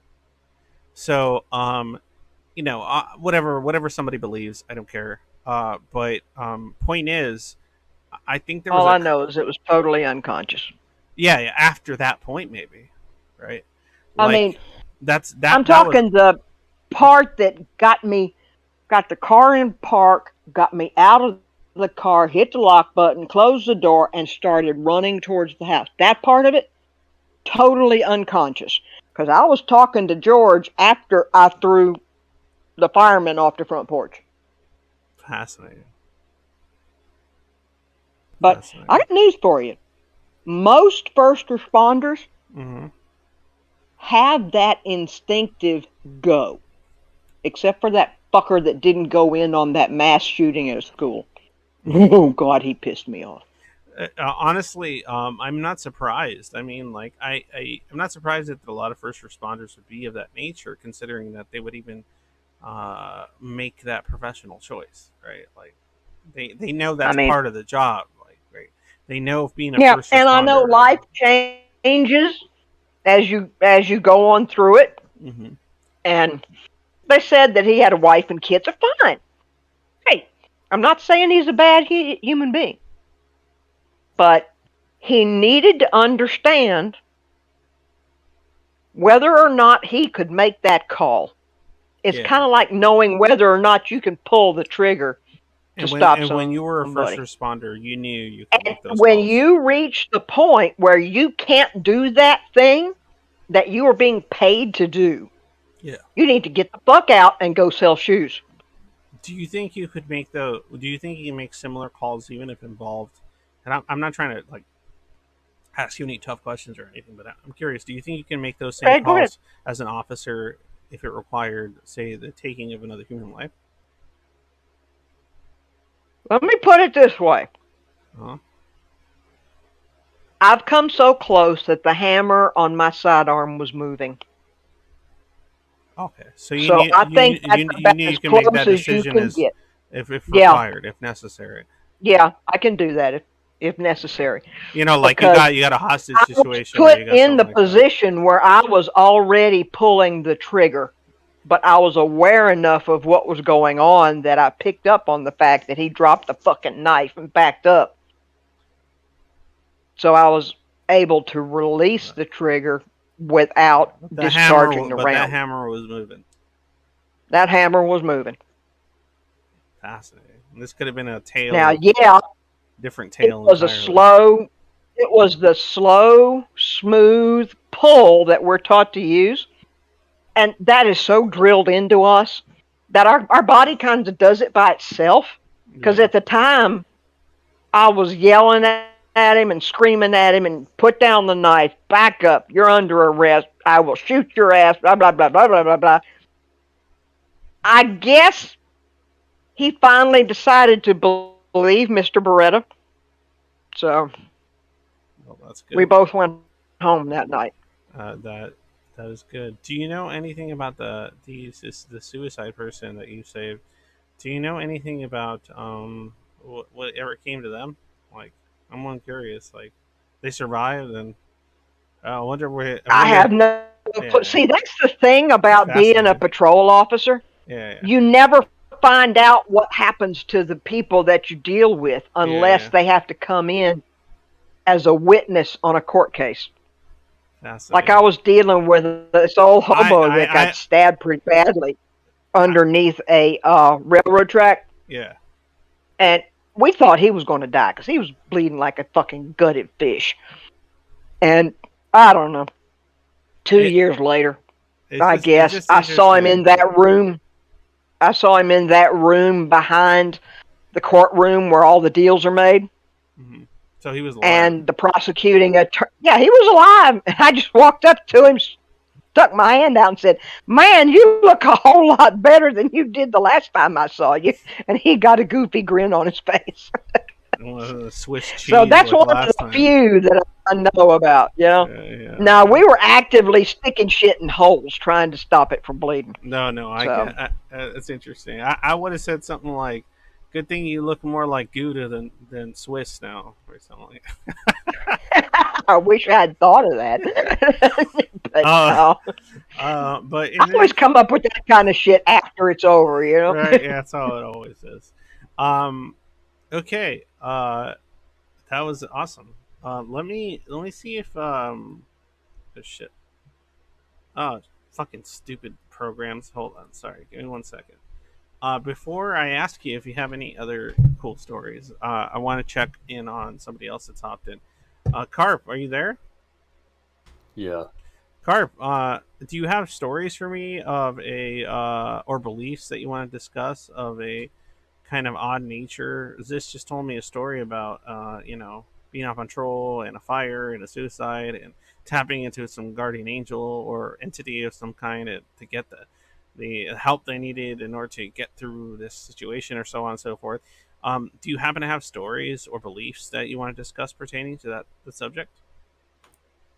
I have a very odd belief, but it's sort of the opposite of spiritual. I believe that humans are robots made out of flesh, and I've probably since around 14 or 15, I've been a bit obsessed with human enhancement, looking for drugs and supplements that can enhance mental performance and dreaming about the day when I could replace my entire body with synthetics. God, you're not the first. You're not the first one to talk to me about that.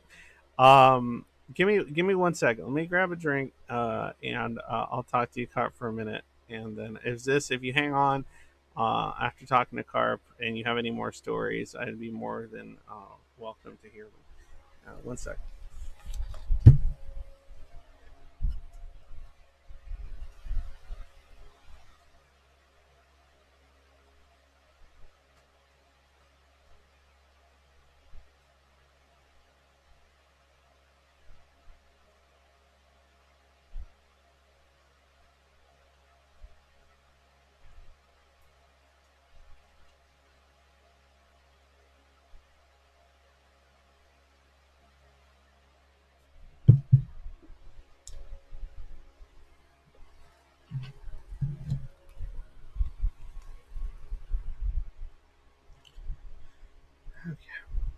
Let's see here. 1 second. Sorry.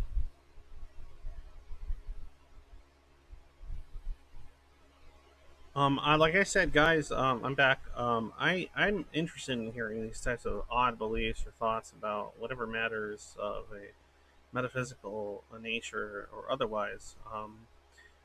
I'm down to listen to that stuff because I know in the world when you have those kinds of thoughts or beliefs or feelings, the world can feel very alienating and distant.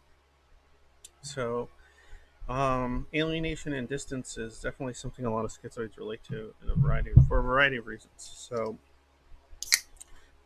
that's definitely something that I want to talk with on this stream. I just find it funny that I don't get. I'll never figure out. Like, I'll never fucking figure out. I swear to fucking God, I'll never figure out what the fuck it is that people are looking for in a live stream. I swear, man. Because, like, I know I bring this up sometimes, but I just find it fascinating more than, like, frustrating. It's just, I don't get it. There was, like, 15, 16 people listening. Ziz told this story, which was far more interesting than me sitting here going, I want to talk about this stuff. Is anybody on? Does anybody want to talk about this stuff? And nobody was jumping on. Nobody was typing much. Nobody was saying anything. Nobody was jumping on the live stream. Nothing. Right? Finally have somebody on to tell a story. I'm totally into it. And over the course of that and other discussion, like I'm down to 9 people. I don't understand how this shit functions. Why the fuck would they stick around to hear me talking about how I want to talk about something, and then when you actually have somebody talking about some experience that's pretty intense, they then everyone leaves. I don't get it. I'll never understand. Whatever. Well, there are a lot of folks out there that don't much care for police officers. So, Oh, you think it's that? Oh, man, I hope it's not oh that. yeah, I really hope you'd it's be not that. amazed. I really hope it's not that. You would be God, amazed. that's really depressing if that's the case. If like 6 or 7 people left because you're a police officer, that sucks, man. Well, let me Like, put it like this. All of the madness that was going around about the death of George Floyd. mm-hmm. I was on those riot lines when it was about Rodney King. Oh, So, you were there when that shit hit the fan. You know that life. I'd like to hear that story yeah. another time. By the way, that's fascinating. Nah, I mean, if you ever want to tell it, whatever. not much to tell. I know. You just stand there behind your shield and you're. Yeah, but you might have seen some shit. But anyway. Anyway, okay. Carp, what's up? Tell me about. Tell me about why, as you mentioned, you are obsessed with this idea of modifying your consciousness to the point in which you could upload it to some eternal hard drive or server or whatever. Well, mostly I'm just obsessed with surpassing human limits, even to a small degree. You ever heard of nootropics? Yeah, yeah, I've heard of that. So even if like it means that you're only gonna live like an extra 50 years or so, that's just like fascinating to you. It's not even about living longer. It's just about squeezing more performance out of my brain. But I just why? want What? to What's the point? Okay, let's talk about that. I'm more curious about so that. I What's can the learn point? more Why do you want to learn more? because it's basically the only thing that I've ever enjoyed doing. Okay, fine. So learning more is find enjoyment. What's the purpose of that enjoyment? I think it's just populating the inner world with more furniture. Basically, the more you have to think about, the No, more yeah, but why interesting does thoughts that you can matter? have. Why does that matter to you? Well, when you spend almost all your time daydreaming, of course, you need to populate your mind with stuff. Okay, so you populate your mind with stuff. What is the ultimate purpose of this? What do you find? What is the drive here? Well, part of it's practical, preparing for a future job, and part of it is just daydreaming about stuff, using I'm just ideas as curious if how. there's any kind of a metaphysical belief or component to this. Not really. Not really. I mean, it sounds like there would be, considering that it sounds like a battle against. If in fact you're fully material, it sounds like a battle against complete futility. But Yeah, that's definitely part of it. Is like, I believe that things are materially feudal, but I don't really want to give in to spiritual feudalism. what's spiritual feudalism? Doomer shit. Well, I mean, I want your definition. What do you mean? When someone completely embraces the idea that everything is feudal and just becomes a Oh, fucking like doomer. entropy is the ultimate.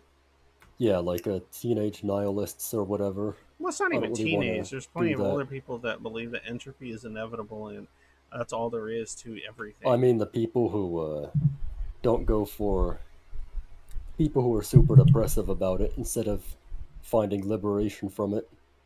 No, okay, okay. But what's interesting, the reason I go down this like series of questions for you, Carp, is because like there is a certain level of almost again rational level of faith in something that is counter to like because if like 'cause this is the thing like if somebody wanted to be hyper realistic about a completely materialist perspective, why is the doomer wrong, right?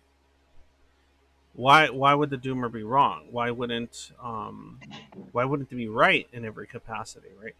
And to me, when a person, and this is just my thought, when a person that considers himself to be completely objectivist in some regard still makes the decision to do something beyond that, regardless of how rational such a thing would be in the face of inevitable oblivion or whatever.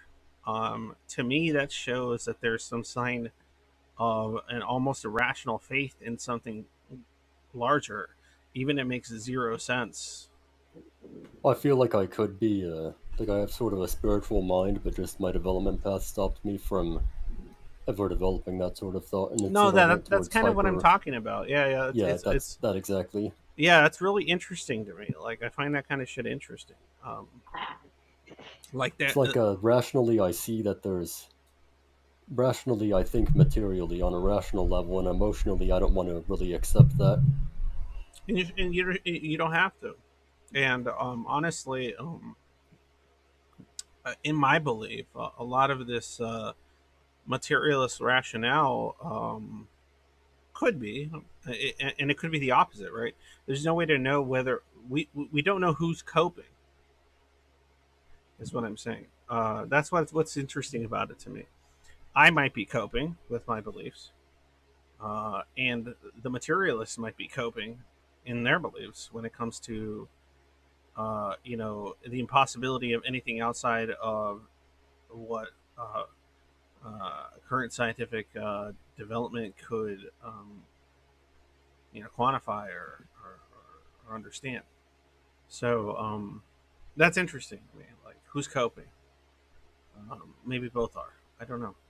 But anyway, sorry about that line of questioning and all that. So what do you want, man? What are you looking to do? Like with your brain consciousness, how far do you want to take it, or do you think you can take it? Intelligence enhancement is what I'm looking for, and not really much you can do with stuff available today, but if there was no limit, I just wouldn't stop. I'd probably just keep fucking increasing it until I went insane from intelligence overload. Intelligence overload.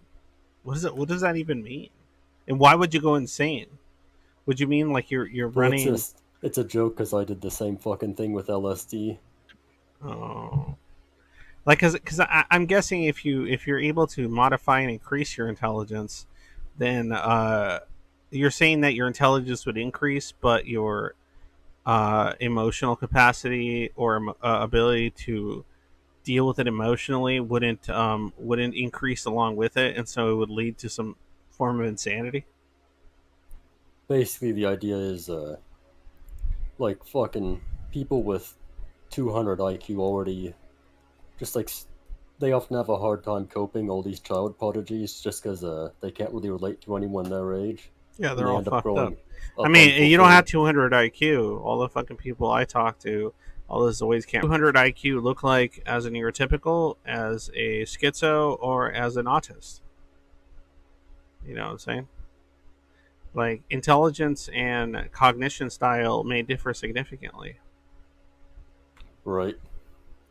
So that's what's interesting because when I think intelligence, I think the ability to process information, keep it, connect it, use it, so on and so forth. Like that's At what some I. point, you might reach a sort of overload where either overload or boredom. Either you Yeah, push the brain so far that that it can't help but process everything in front of it, yeah, and or then you just get bored from solving every problem. so do you believe? Would you say that you believe that the brain has limits? Well, of course, Okay, so you would say that the brain has limits that are achievable within current lifetimes possibly, because without the enhancement of technology. yeah, because currently there's so many genes governing intelligence that it's highly unlikely someone could ever have all the positive ones and no negative ones. So if you use genetic engineering to make someone like that, they'd be far beyond even the best child prodigies. See, that's what's interesting to me, right? Like, I hear that, and I get it. But like in my belief system regarding that sort of stuff, I just go, um, okay, I just think to myself, if we're going to die, and I believe there is something that continues after that, that is not limited necessarily to the brain's capacity, but the individual's capacity to their belief as to what they're limited to, because at that point you exit the meat space, and you're just stuck in the psych space. Um, does that make sense when I say that, the exiting of the Yeah, meat space and only entering the psych space? Because okay, the I believe it in this life currently we're living. Yes, there is a meat space, and there is a limitation to that meat space. If in fact there is any consciousness after death, and I'm one of those people that's included that would make an evolutionary psych argument pertaining to why that would be the inevitable end to all this nonsense, which would be to surpass death, like death itself, right? I mean, what is the ultimate goal of what's it called? The continuation of the individual living thing than to eternally exist, right? What is the ultimate goal other than that? Um, because essentially all reproduction is this kind of attempt to continue existing long after your exit, right? To some capacity, right? By procreating and having children and so on and so forth, and spreading your genes. And so, like, I just like to think, well, the ultimate goal after billions of years, if not longer, would be to develop a method in which to surpass death itself. But that's just my stupid thought on it. Anyway, uh, so yeah, I just find it interesting because I don't think that any amount of preparation that somebody can do in the material world will ultimately end up and amounting to anything all that valuable once the person is dead and they have far more access, if in fact they have access, and it's not just you're dead, um, to parts of consciousness that exceed the meat space, right? I mean, it might be good because you get more practice using like expanded meat space capacity. And so then when you're dead, if in fact there is anything, you are then used to, you've had some practice with the expanded meat space capacity. And so maybe you could end up on a higher level of consciousness or whatever the fuck than your average person that did not get to do that. But that's what kind of goes through my head, Carp. Like, I run under the assumption that it's not just meat space, and but I respect people that run under the assumption that it is just meat space because, well, as long as you're not hurting other people and you're not exploiting and damaging others for the enhancement of your continuing meat space, then I'm okay with it. It's kind of how I view it. Does that make sense? yeah. So, um, so I mean, yeah, like I get, so, like you said, the continuation of your existence isn't what drives you, right? You like this efficiency aspect, like, so it's not fear that drives this like want to increase your efficiency. No. Okay, so it's not fear. I feel like part of it is you could view immortality as two aspects, duration and efficiency. Because if you plug someone up to a supercomputer that let them experience every possible life that could ever exist in a millisecond, you've functionally given them immortality because they've already experienced everything they possibly could experience. They have the boredom of immortals already, Yeah, even but though it's only been a millisecond. yeah, and unfortunately, but then you bring into question they're only experiencing that which is capable of being experienced within the limitations of whatever material existence they're partaking in. Right? They don't. There's no There's not necessarily any proof that they would be partaking in every form of experience in all of existence. And if you believe in a multiverse or so on and so forth. Basically, a simulated multiverse that just makes every possible life by getting every possibility, one small change at a time. Yeah, I think at that point it's fine. I think you're probably welcoming oblivion possibly at that point, right? So, and that's The okay. point is that that's a highly efficient system for simulating immortality, and something that, say, cuts the amount of sleep you need by 2 hours a day would be another form of efficiency that gives you 2 hours per day. It's true. If you only cut it down to 2 hours a day, you're essentially doubling your lifetime, right? Assuming that a lifetime doesn't also include the dreamscape. That's one thing that's never considered. Well, I'll Zoids always have Dreamscape. in many regards, yes. But what's interesting is that a lot of people talk about how, oh, if you were to cut down sleep a significant amount of time, you would essentially be doubling your lifespan, right? That's what they argue. But what's interesting about that thought is that just because you don't have a conscious remembrance of that dream space, one does not know how valuable it is, in fact, to your capacity to enjoy or partake in your awake time. Because I wonder, like, imagine if you were to be able to physiologically make it to where human beings only need 2 hours of sleep, right?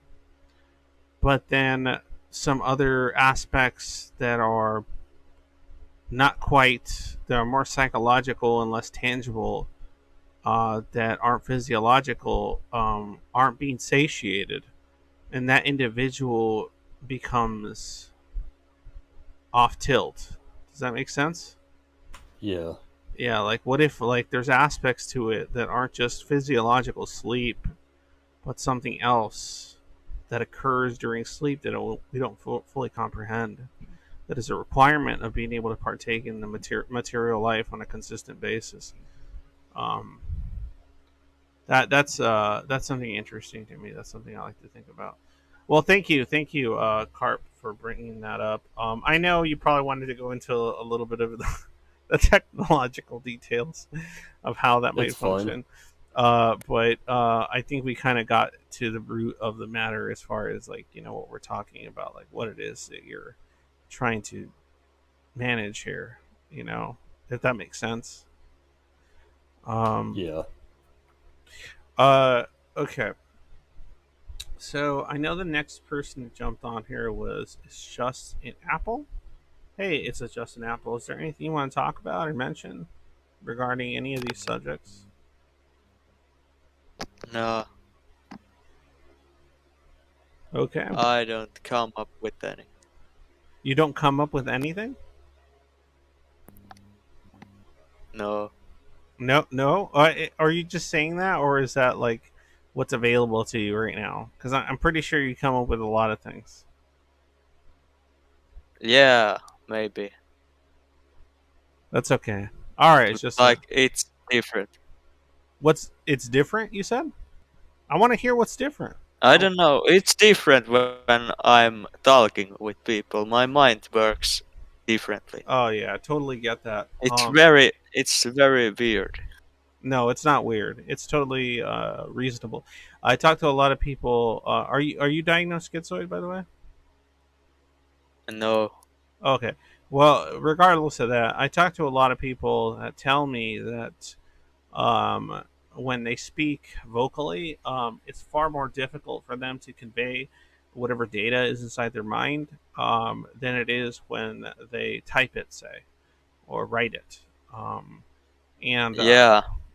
that's a very common occurrence. I'm still trying to figure out what the linguistic issue is there in It's translating. the when you usually if you think and write something, your mind just adapts to uh, think very deep things we're writing. But if you would do it while speaking a lot, then your mind would be doing that thing same. I don't know. No, it's interesting because like I think there is a something to discuss there as far as like what often is called stilted or stunted speech on the part of certain schizoids and people that are like cluster A or schizotypal. They talk about, and even within autistic people, they talk about how there's a certain stunting of vocalized speech, right? So I think there's something important there to look at because sorry, because some of the most intelligent, interesting people I've talked to via text are have incredible difficulty conveying the same level of complexity and thought through speech. So, and I find that fascinating, and I think there may be ways to work on I that. think I could do that in my own mother tongue Oh, okay. So language, is it a but language like barrier? English isn't my native language, Okay, so I so there think might be a language barrier, I but just yeah, can't. yeah, no, I get it. And even but that's the thing. I've spoken to people that don't have as much of a language barrier, and even if it increases or it improves, it's still more limited than what they're capable of via text or via writing.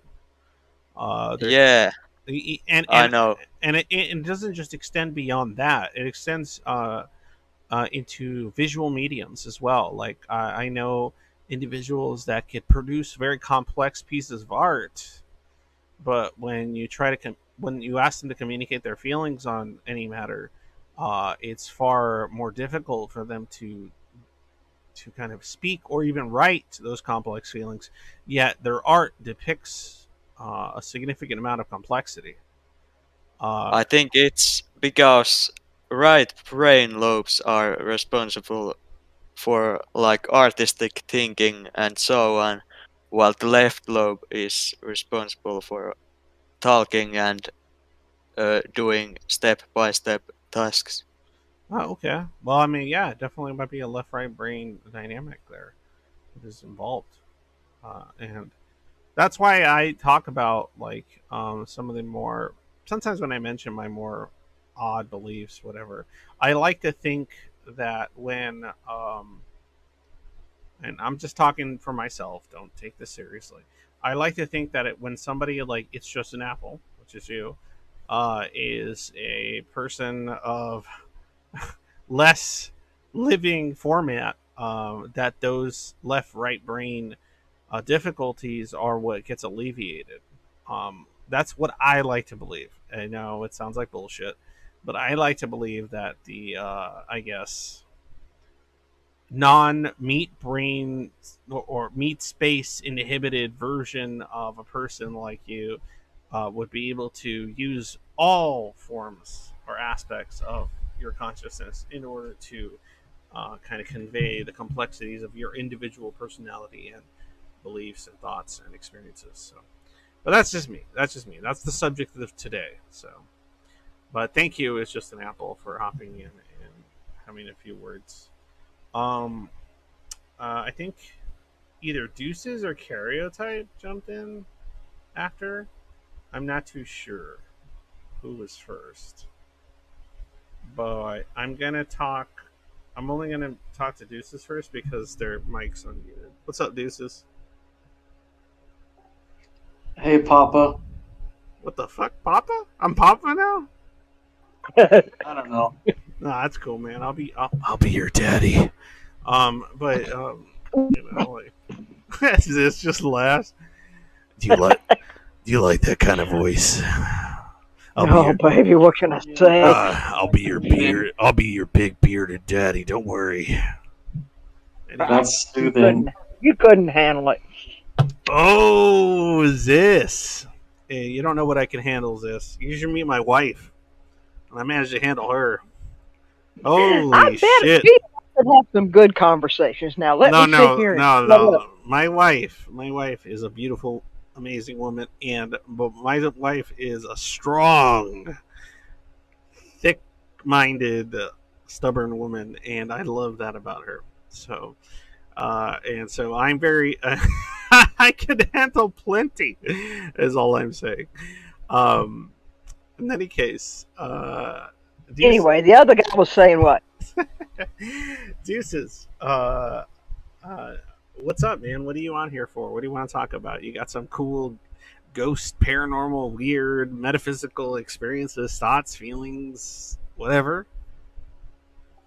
I don't know. I was kind of listening to that last conversation you were having with It's Just an Apple, and was just thinking about the stilted speech thing and let's talk about it. Okay, difficulty in communicating in spoken language. Let's talk about that, and then if you got any weird stories, let's milk those in. I mean, and I just had one comment along those lines, I guess, and that's that I've found it a lot easier to communicate thoughts in like a public speaking avenue because you have the time to like prepare and script it, but when it's impromptu, it's a lot more difficult. So you're saying that this is easier than if, say, I walked into your apartment or home and was like, "Hey, what's up, deuces? Let's sit down and talk." This is a little bit easier than that because like when you're with someone else, I can like mentally script it out. But I mean, like just like giving a presentation to a room is very easy because like, I've got a script. I know exactly what I'm going to say. What if someone interrupts your script though? How do you handle that? I mean, I tell them to hold their questions until the end. What if they're really persistent? Then I tell them to piss off. I don't know. Just you haven't come across that. I get you. Not really. I mean, I kind of, but I don't really. I mean, I don't actually say piss off. I'm more polite than that. Of course, I mean, only because it's easier to be polite than it is to be rude. But well, I mean, one thing that I've been discussing with a friend of mine is authentic speech, and that's something that's interestingly easier for a lot of schizoids specifically to deal with than it is for your average person, which is basically you speak what you feel and think, and then you let the other person do the same, and then both parties take into consideration the information that's being conveyed between each other and attempt to find even ground or overlaps, right, in information without allowing their more emotional intuitions to overtake the situation completely.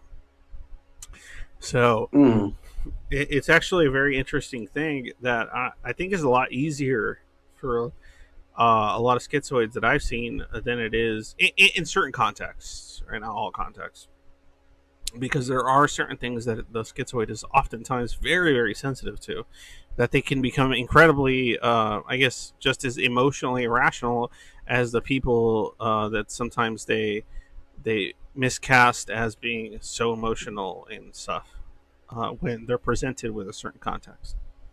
But anyway, whatever. That's neither here nor there. That's like a whole different thing. Sorry. Go ahead, Deuces. I'm curious to your thoughts on all this stuff that Carp was saying and everything else about language. Your difficulties with it. I mean, I think I said what I had on my mind, which was just that it's a lot easier in like public speaking or even in like more formal situations where it's like, okay, I know what is appropriate to say and expected of me to say. So it's easier that way. And that impromptu, it's really tough to verbalize ideas and thoughts. What keeps you from doing it? What keeps you from doing it? What's stopping you? Sometimes it's just a speed of processing thing. I think like if I have time to think about something and like put it down into words and edit it a bunch of times, it's a lot easier. But like when you're speaking, it's tougher to go back, look at what you said, and then, oh no, I need to make a change to this and a change to this to make it precise. Because like I always want to be really, really precise in what I'm trying to say to people. That's interesting to me because like one of the concerns a lot of people that are schizoid deal with, one of the anxieties and discomforts and triggers that are common is when an individual is misattributed, misunderstood, right? So, a lot of schizoids, exactly it. yeah, a lot of schizoids tend to be having a exorbitant amount of time. Exorbitant. Thank you.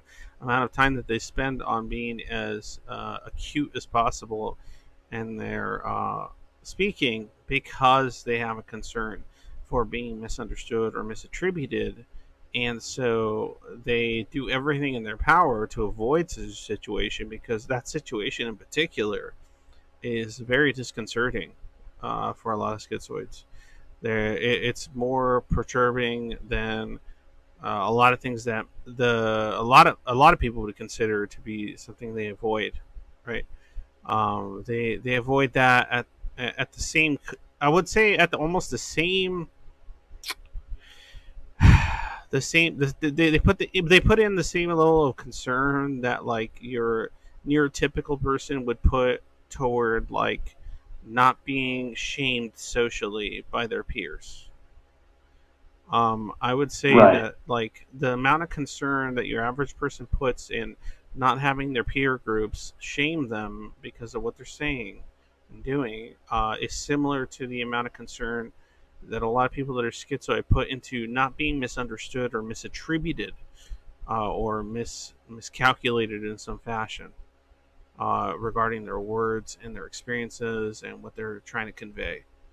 Um, so Right. I mean, yeah. like personally, I would rather be shamed and they understand exactly what my belief or position is Then than praise for something I didn't actually mean to say. yeah, absolutely. I 100%. If I say something and they understood it and they went, "You're a piece of shit," I'd be like, "Well, I guess I am. Well, fuck. You understood what I said and you think I'm stupid. That's fine." But if they make all these assumptions about what I said that is completely uh, antithetical to what it is I was trying to convey, that causes me far more distress and discomfort. Yes, I absolutely understand that. By the way, these are the type of subjects and ideas that we talk about on the Schizoid with me and Joanna. If you would like to join it, please go in the description and join us on the Schizoid. It costs money, and I hate that it does, but it just does.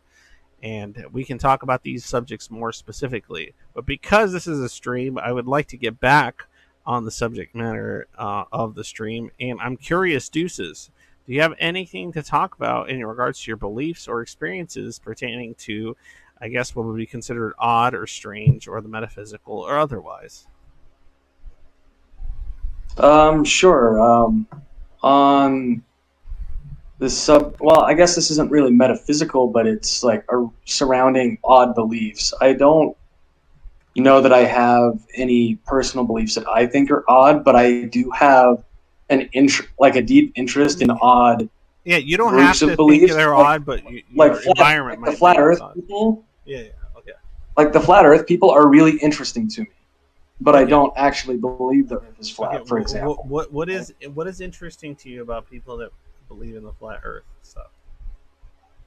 I think that group is really interesting because they have a position that is like 99% likely to be false, maybe even 100% likely to be false. But they are so good at arguing that, like, if you're going to engage with them in a discussion, you have to really question on an epistemological front, like, how do I know that the earth is not flat? Do I just know it because, oh, my school teacher told me, or do I know it It because becomes epistemology questions. Yeah, things get dicey when you enter that realm. yeah, No, and like, absolutely, I get what you're saying. Yeah. If that but yeah, stuff's so intact I for guess you, that's then it's something not a big deal. strange. Yeah. I guess that's something strange. Is I get really into epistemology, like how do I know that I know this? Do I actually do you know it? connect any of that stuff though, Deuces? Do you connect any of those thoughts? Oh, hold on, I gotta say goodnight to my daughter. Give me 1 second.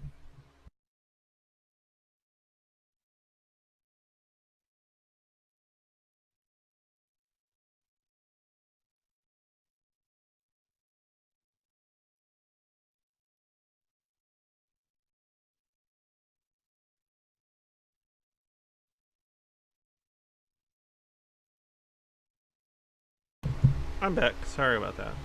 I always say my goodnights to my kids and shit, like without hesitation, even when I'm streaming, because who gives a fuck about the stream or anything else I'm doing if I can't tell my kids that I love goodnight, right?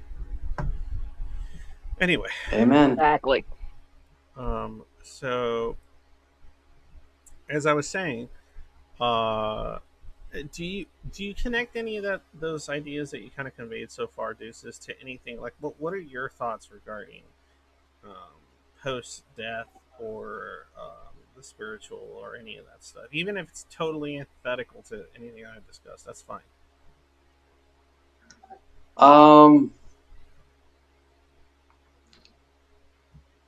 I guess in a sense, like when I'm thinking about epistemological stuff, it sort of manifests itself in the fact that I don't really have strong beliefs on things. Like I don't even know what I believe because I don't know how I would know it. Okay, well, beyond that though, like, okay, I'm just gonna ask you, what do you think of ghosts? I don't know. Do you I think ghosts? mean, Do you think ghosts could be a thing? I, sorry, could you say that again? I didn't quite hear Do you. you think ghosts could be a thing?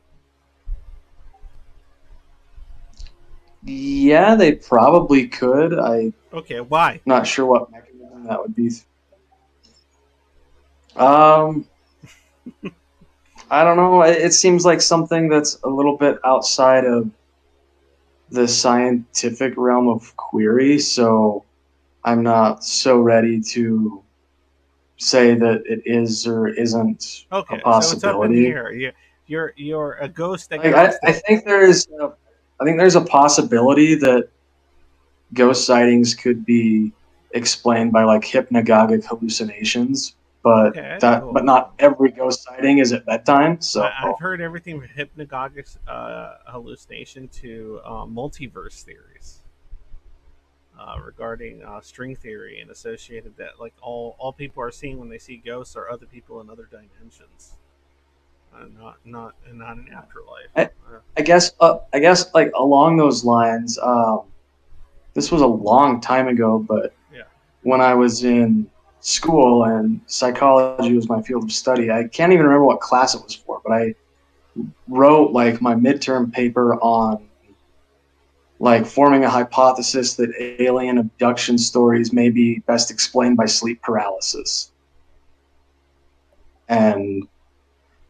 And so I think like a lot of these things that are sort of um, things that go bump in the night, right? I think a lot of it could probably be explained by hypnagogic hallucinations, sleep paralysis, etc., but perhaps not all of them. Um, I don't know. It's interesting that if those are hallucinations, like why are those specifically the things we hallucinate? Yeah. I mean, no, it's definitely an interesting to contemplate. Sometimes when people say stuff that I find interesting or want to think about, like I get lost in it, to be honest.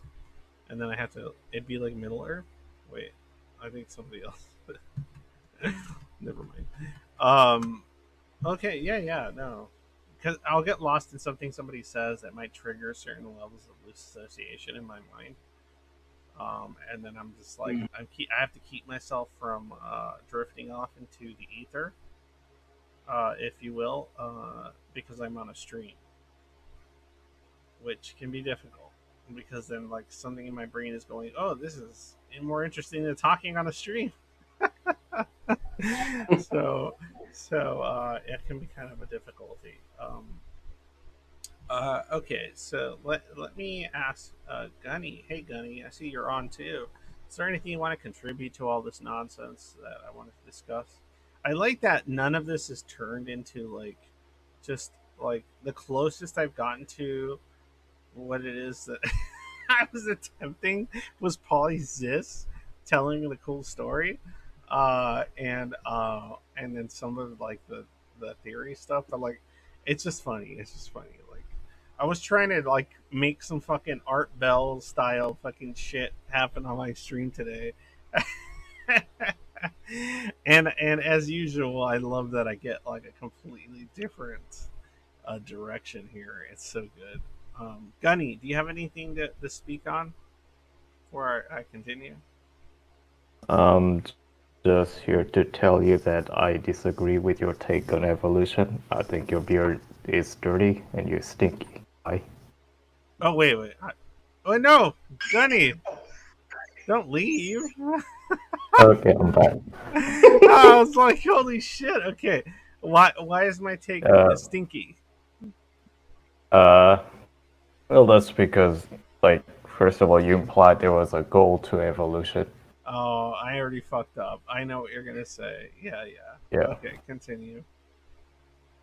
And like the whole continuation of self, that's I get. Let's just let's just say goal just for sake of making this conversation easier. It's like reproduction. That's kind of part of it, right?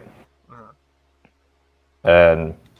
And it's reproduction is better because you can get variety of yourself, so your offspring are more Well, that's a value more of judgment. But yeah. yourself is more adaptable. Yeah, I If know, like but continuation of your like information is the goal. But in any case, and yeah, that's a value judgment. or varied offspring, yeah. Yeah. Yeah. That's all I'm But saying. in terms of just the actual purpose of this stream, I don't think I have much to add because I'm basically entirely materialist. Oh no, that's a lot to add. Gunny.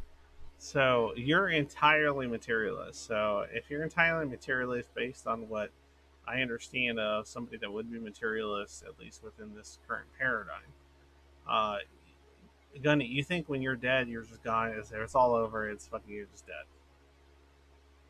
Yeah.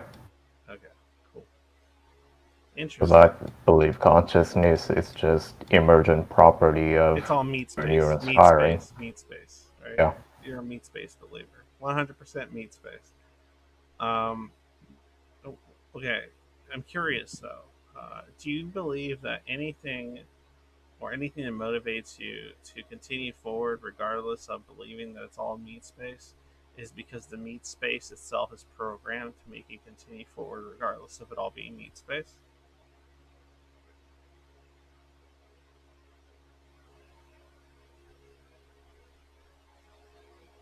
That's a loaded question. Oh, that was loaded. Oh, I wasn't trying to load it. Uh, I'm trying to say like, or there is like a lot to it. yeah, no, that's definitely a Uh, lot to it. Like, if you think like, if you think it's all materialist and when you're dead, you're dead.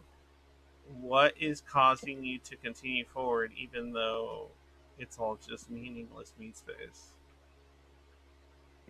but does being a meat space doesn't make it meaningless. Okay, what makes it meaningful? That's what I want to hear.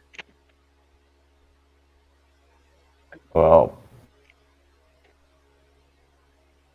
I'm just pointing out that like being a meat space versus it being spiritual realm to it, it doesn't make any difference in whether or not there is meaning to it.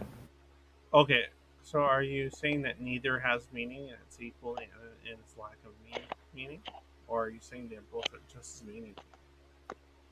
Like why would be like a spiritual whatever give meaning to anything?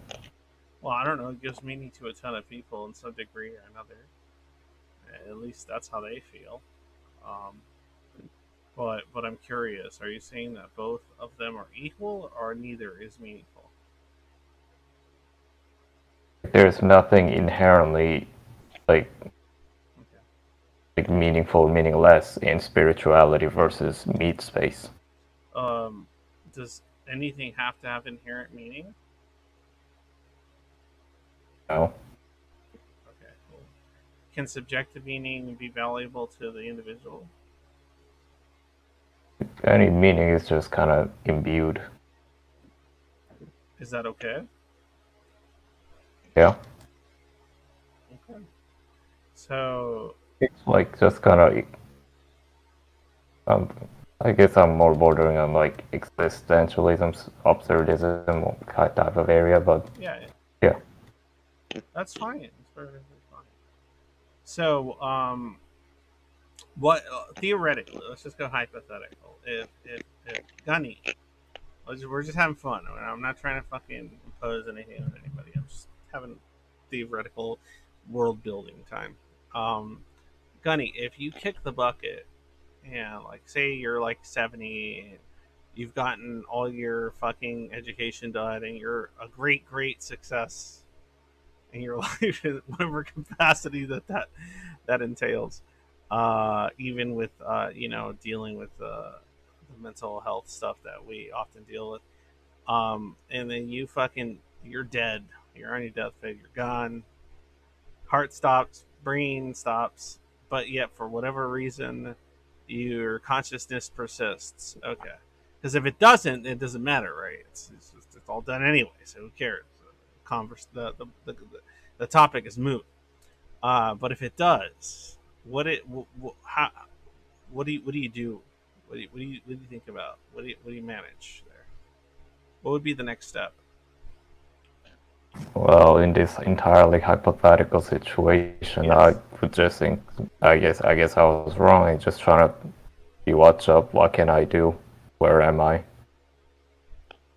What Just can I trying do? to understand this new mode of existence. That is why I respect you, Gunny, because you're willing to say To that. repeat that, you kind of cut out. I said that's why I respect you, Gunny, because you're willing to enter the metacognitive in a situation in which what you think is an impossibility could continue, like theoretically persist.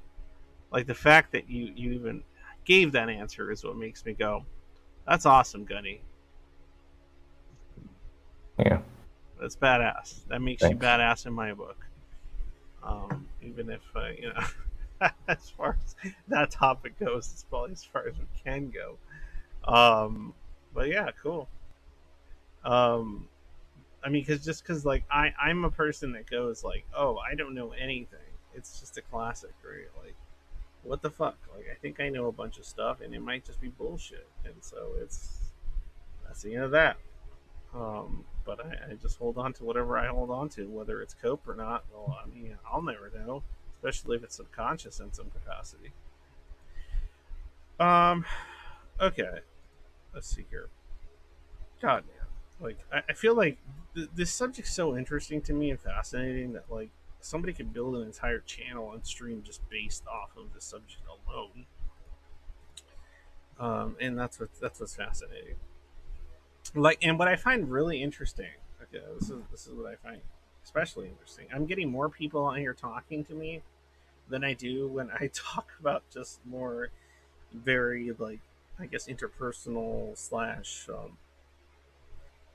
schizoid specific topics. Like I get even less interaction. But I start to when I shift it toward the topical, then I get more of these individuals interacting, and I find that fascinating. Um, that goes to It's show just some. easier to engage.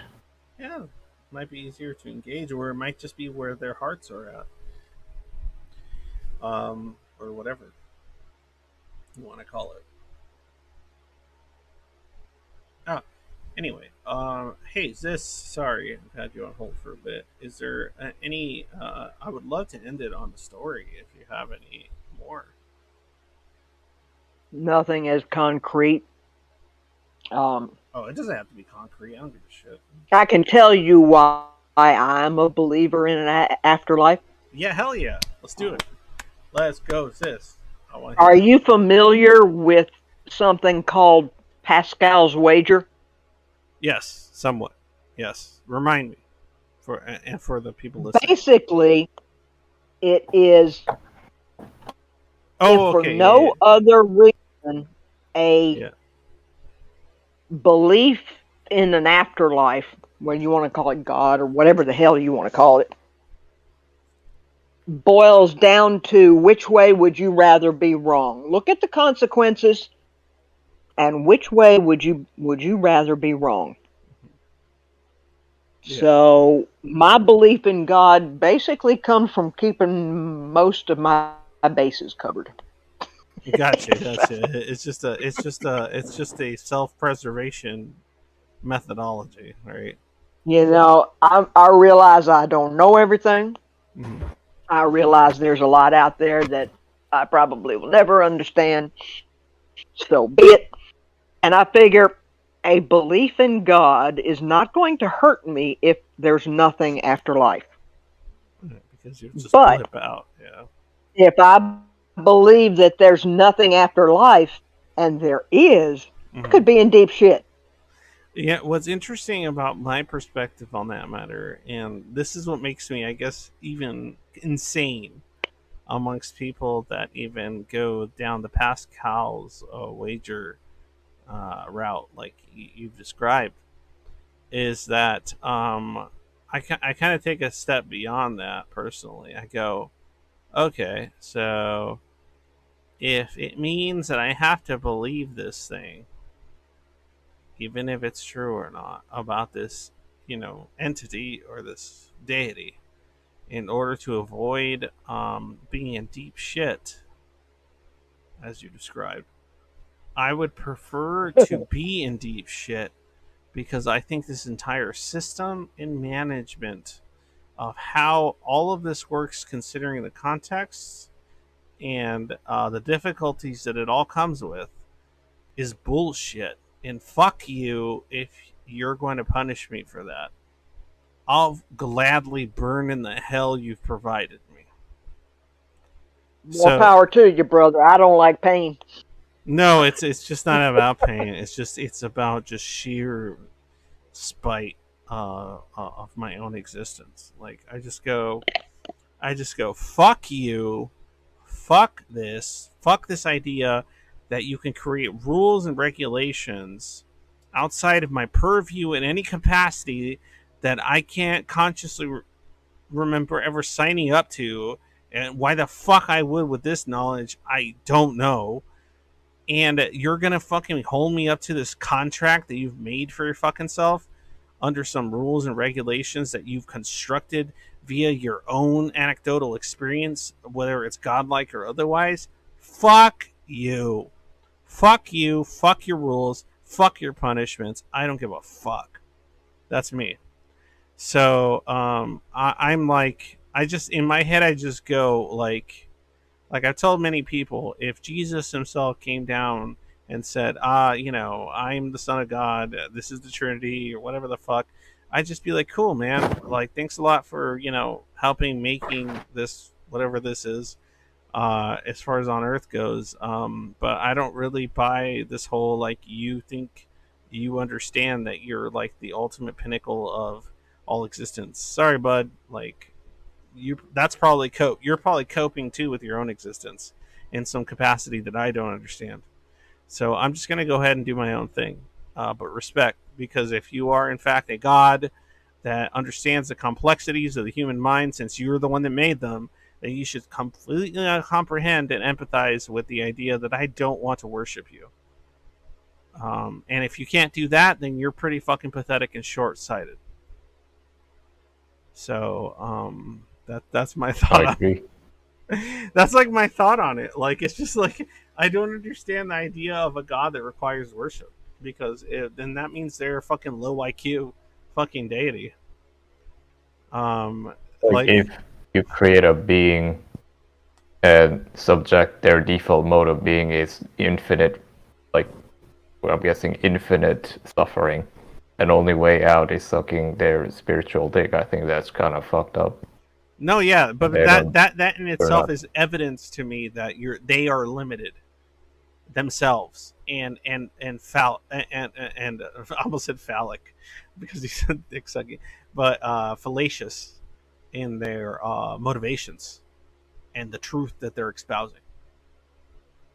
Like, and that would make me rebel against it in whatever capacity that I could.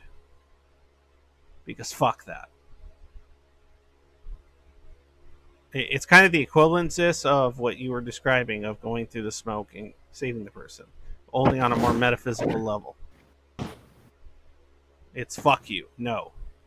And if anybody's ever played the game, I'm a gamer. If you ever played the game Azura's Wrath on PS4, I think at this point, or PS3, I don't even remember. But Azura's Wrath, that game has resonated with me for over a decade, and it's because he punches the creator of life in the fucking face and says, "Fuck you, you're an asshole. I don't give a fuck if you made us. This is not how you treat other sentient beings. Fuck you.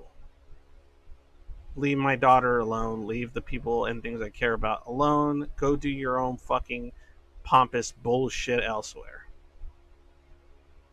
And That's like Doom as well. oh hell yeah, Doomed.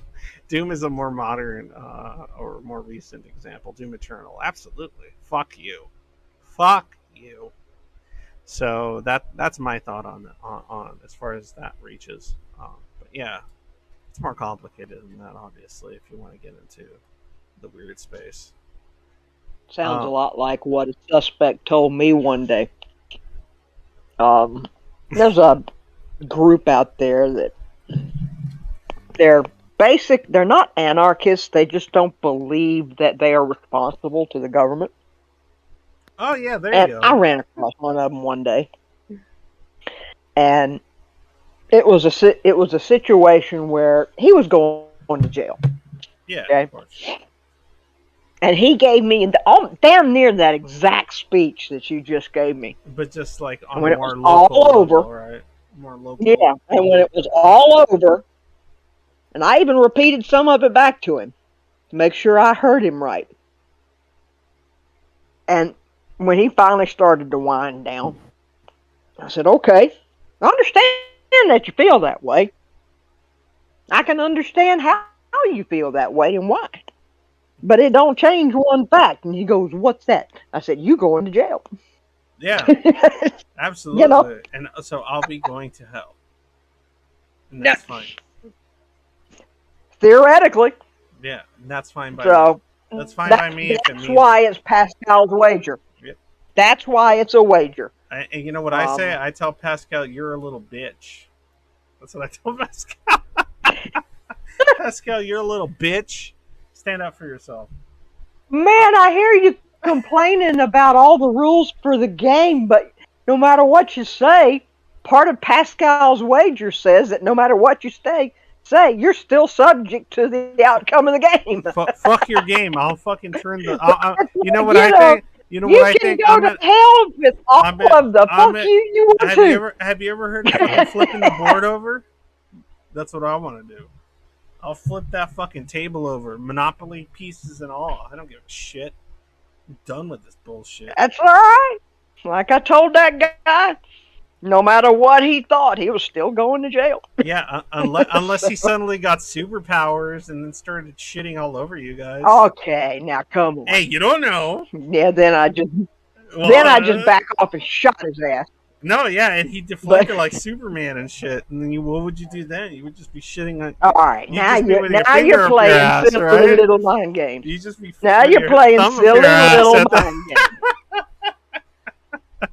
Yeah, but you beat with your thumb up your ass, and that's what happened. Anyway, I'm kidding. Yeah. I'm fucking around. But Those sovereign citizens are an interesting group of people. That's them. Yeah. well done, yeah. Ran into one of those. Oh Judge, yeah. are you Sorry. the me or the corporation of me? Here we go. It's a mess. It's a mess. I'm a sovereign citizen only when it comes to the metaphysical plane. I understand the realities of my material. You don't have the right to impede my travel. I don't have to register my vehicle. Honestly, metaphysically, I'm just like that. Like, materially, like the real world that I live in, I'm not like that at all. That shit's stupid. But as far as metaphysically, something I've always wondered about people with that mindset is why do they think that what they believe has any effect on reality whatsoever?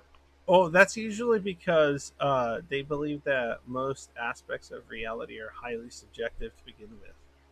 Like how reality gets perceived. Not reality itself, at least in my belief, but how reality gets perceived is highly subjective. So well, I think it's like there's not a whole lot of perception that goes on with the clanging of a jail cell door. No, absolutely. But it goes beyond that point. I think they're more concerned with abstract ideas, right? Yeah. So they're not really concerned. I get yeah. They're more concerned with like the ideas beyond that, right? Like, and so because they place more value and importance on these kind of more abstract concepts, they don't give a fuck about necessarily about the consequences. Like, I always had this thought in my mind that if I was, say, captured by a homicidal maniac, right? If I was captured by some psychopath and they decided, oh, I'm going to, do horrible things to your body until you say that, please don't kill me or whatever gets them off, right? And my response prior to, if I have a chance to respond, prior to all the torture and all the pain and horribleness that would make my physical body endure, the one thing I would want to say to them is, regardless of how my body responds and what do I say and how my meat-spaced brain responds to the amount of pain and suffering that you are causing me to endure in this particular plane of existence, some part of my subconscious is going to always believe, fuck you, fuck you, fuck you, I don't care, fuck you, die, fuck you. Yep. You're an existential sovereign citizen. Exactly. I am an existential sovereign citizen. Because my body and my physicality and my neurology is just going to respond to the pain and say, please, I don't want to suffer anymore, just kill me. But some part of my subconscious is going to think, fuck you, I wish I could just rip your fucking head out of your spine, you piece of shit, why you're doing this. So, you know what the biggest problem I have with a potential afterlife? Yeah, what's up? There are going to be other people there. No, yeah, but that's the point. I've already. I don't want to be around other people for eternity. No, this. Holy shit! Like, oh my god, I don't want to get into this. What happened? Go ahead. Sorry. Do they have an income tax in heaven? Oh, is that all you're worried about? No. Yeah. That's. I doubt it because I doubt there's income. That's the thing. You tapped into something very quickly. You tapped into, because I gotta end this stream soon here. Tired. You tapped into an aspect of my own belief system that is important to me when you said that shit, sis. And since you said it, I'm gonna say it. And go for it. And that is that. That's part of why I'm doing what I'm doing. That's part of my own spiritual belief system of why the fuck it is that I'm doing this project and any of the stuff I'm doing. That's just me That's not whatever anybody else who gives a fuck. That's just my is because I think, oh shit, what if when we die, we're still fucking schizoids or schizophrenic spectrum people in some capacity, and then we're still surrounded by a bunch of fucking people that can't connect to us and we can't understand, and we're still existing. Wouldn't it be Well, I can better? tell you how I've got that figured out. Well, hold on. If heaven doesn't have Yeah. one bang ass library and my husband, I don't want to go. Okay. That's fine, but my point is in my mind, I think, okay, so if that's a possibility, even if it's unlikely or whatever based on materialist Yeah, no. perspectives, I go, okay, well, fuck it. How about we culminate or allow people to make connections here on Earth or whatever that are normally impossible or difficult to make because the type of people that many of us are is an outlier. And so, because of that, we can find each other, have these communications, have these connections, and then there's a possibility, who knows, it's nonsense in many regards, that when I kick the bucket, I'll be able to at least be able to find a community or a group of people in some capacity that I know understand me to some point, and it'll make that place a lot better than if I was completely alone and alienated like I always had been before. Well, let me put it this way, Angst. If when I'm standing in St. Peter's line, if there is such a thing, and I see you up there with me, I'm gonna stick my tongue out at your ass. You're gonna stick your tongue in my ass?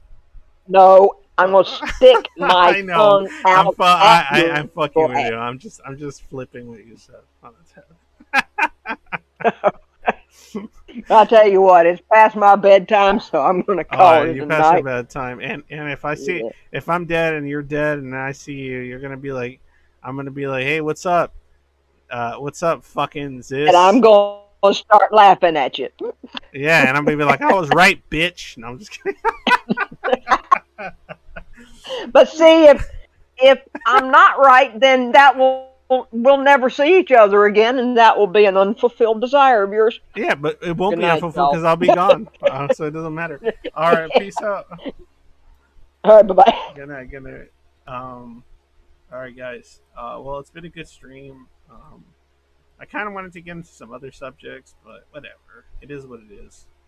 Um, oh, Floor. I saw you jumped on. Is there anything you want to throw in at the end here, Floor? Anything you want to mention?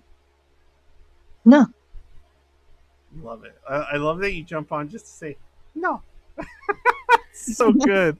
It's the best.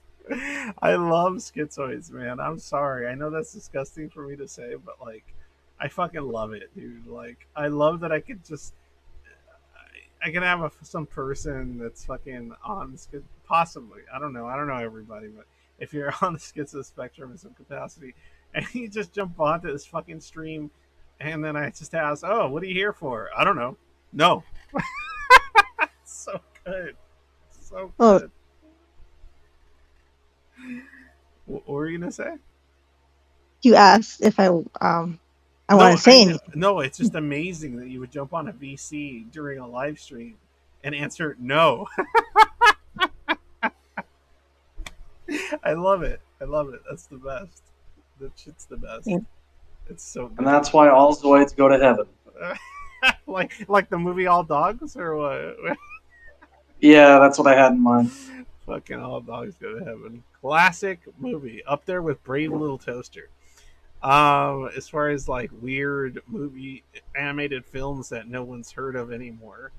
Or Rodney what is it, Roverfield?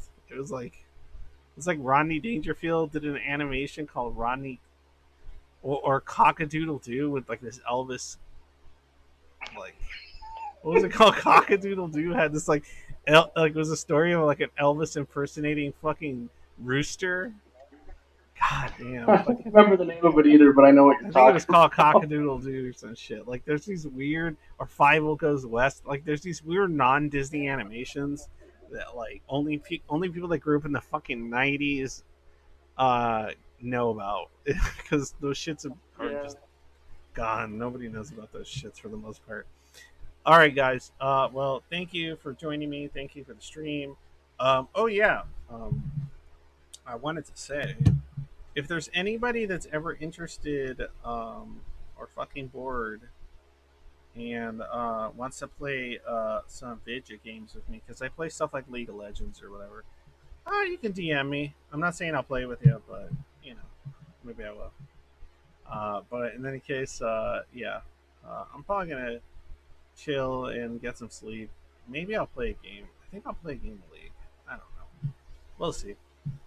In any case, all right. Thanks for joining me. Thanks, guys, for hopping in and talking and whatever the fuck. And as usual, please, like, anything at all helps, guys. Super chats, Patreon, PayPal, or join this Schizoid or whatever the fuck. It all helps, guys. If you watch this afterward, please take it into consideration. I know it's just easy to be like, oh fuck that, that's stupid.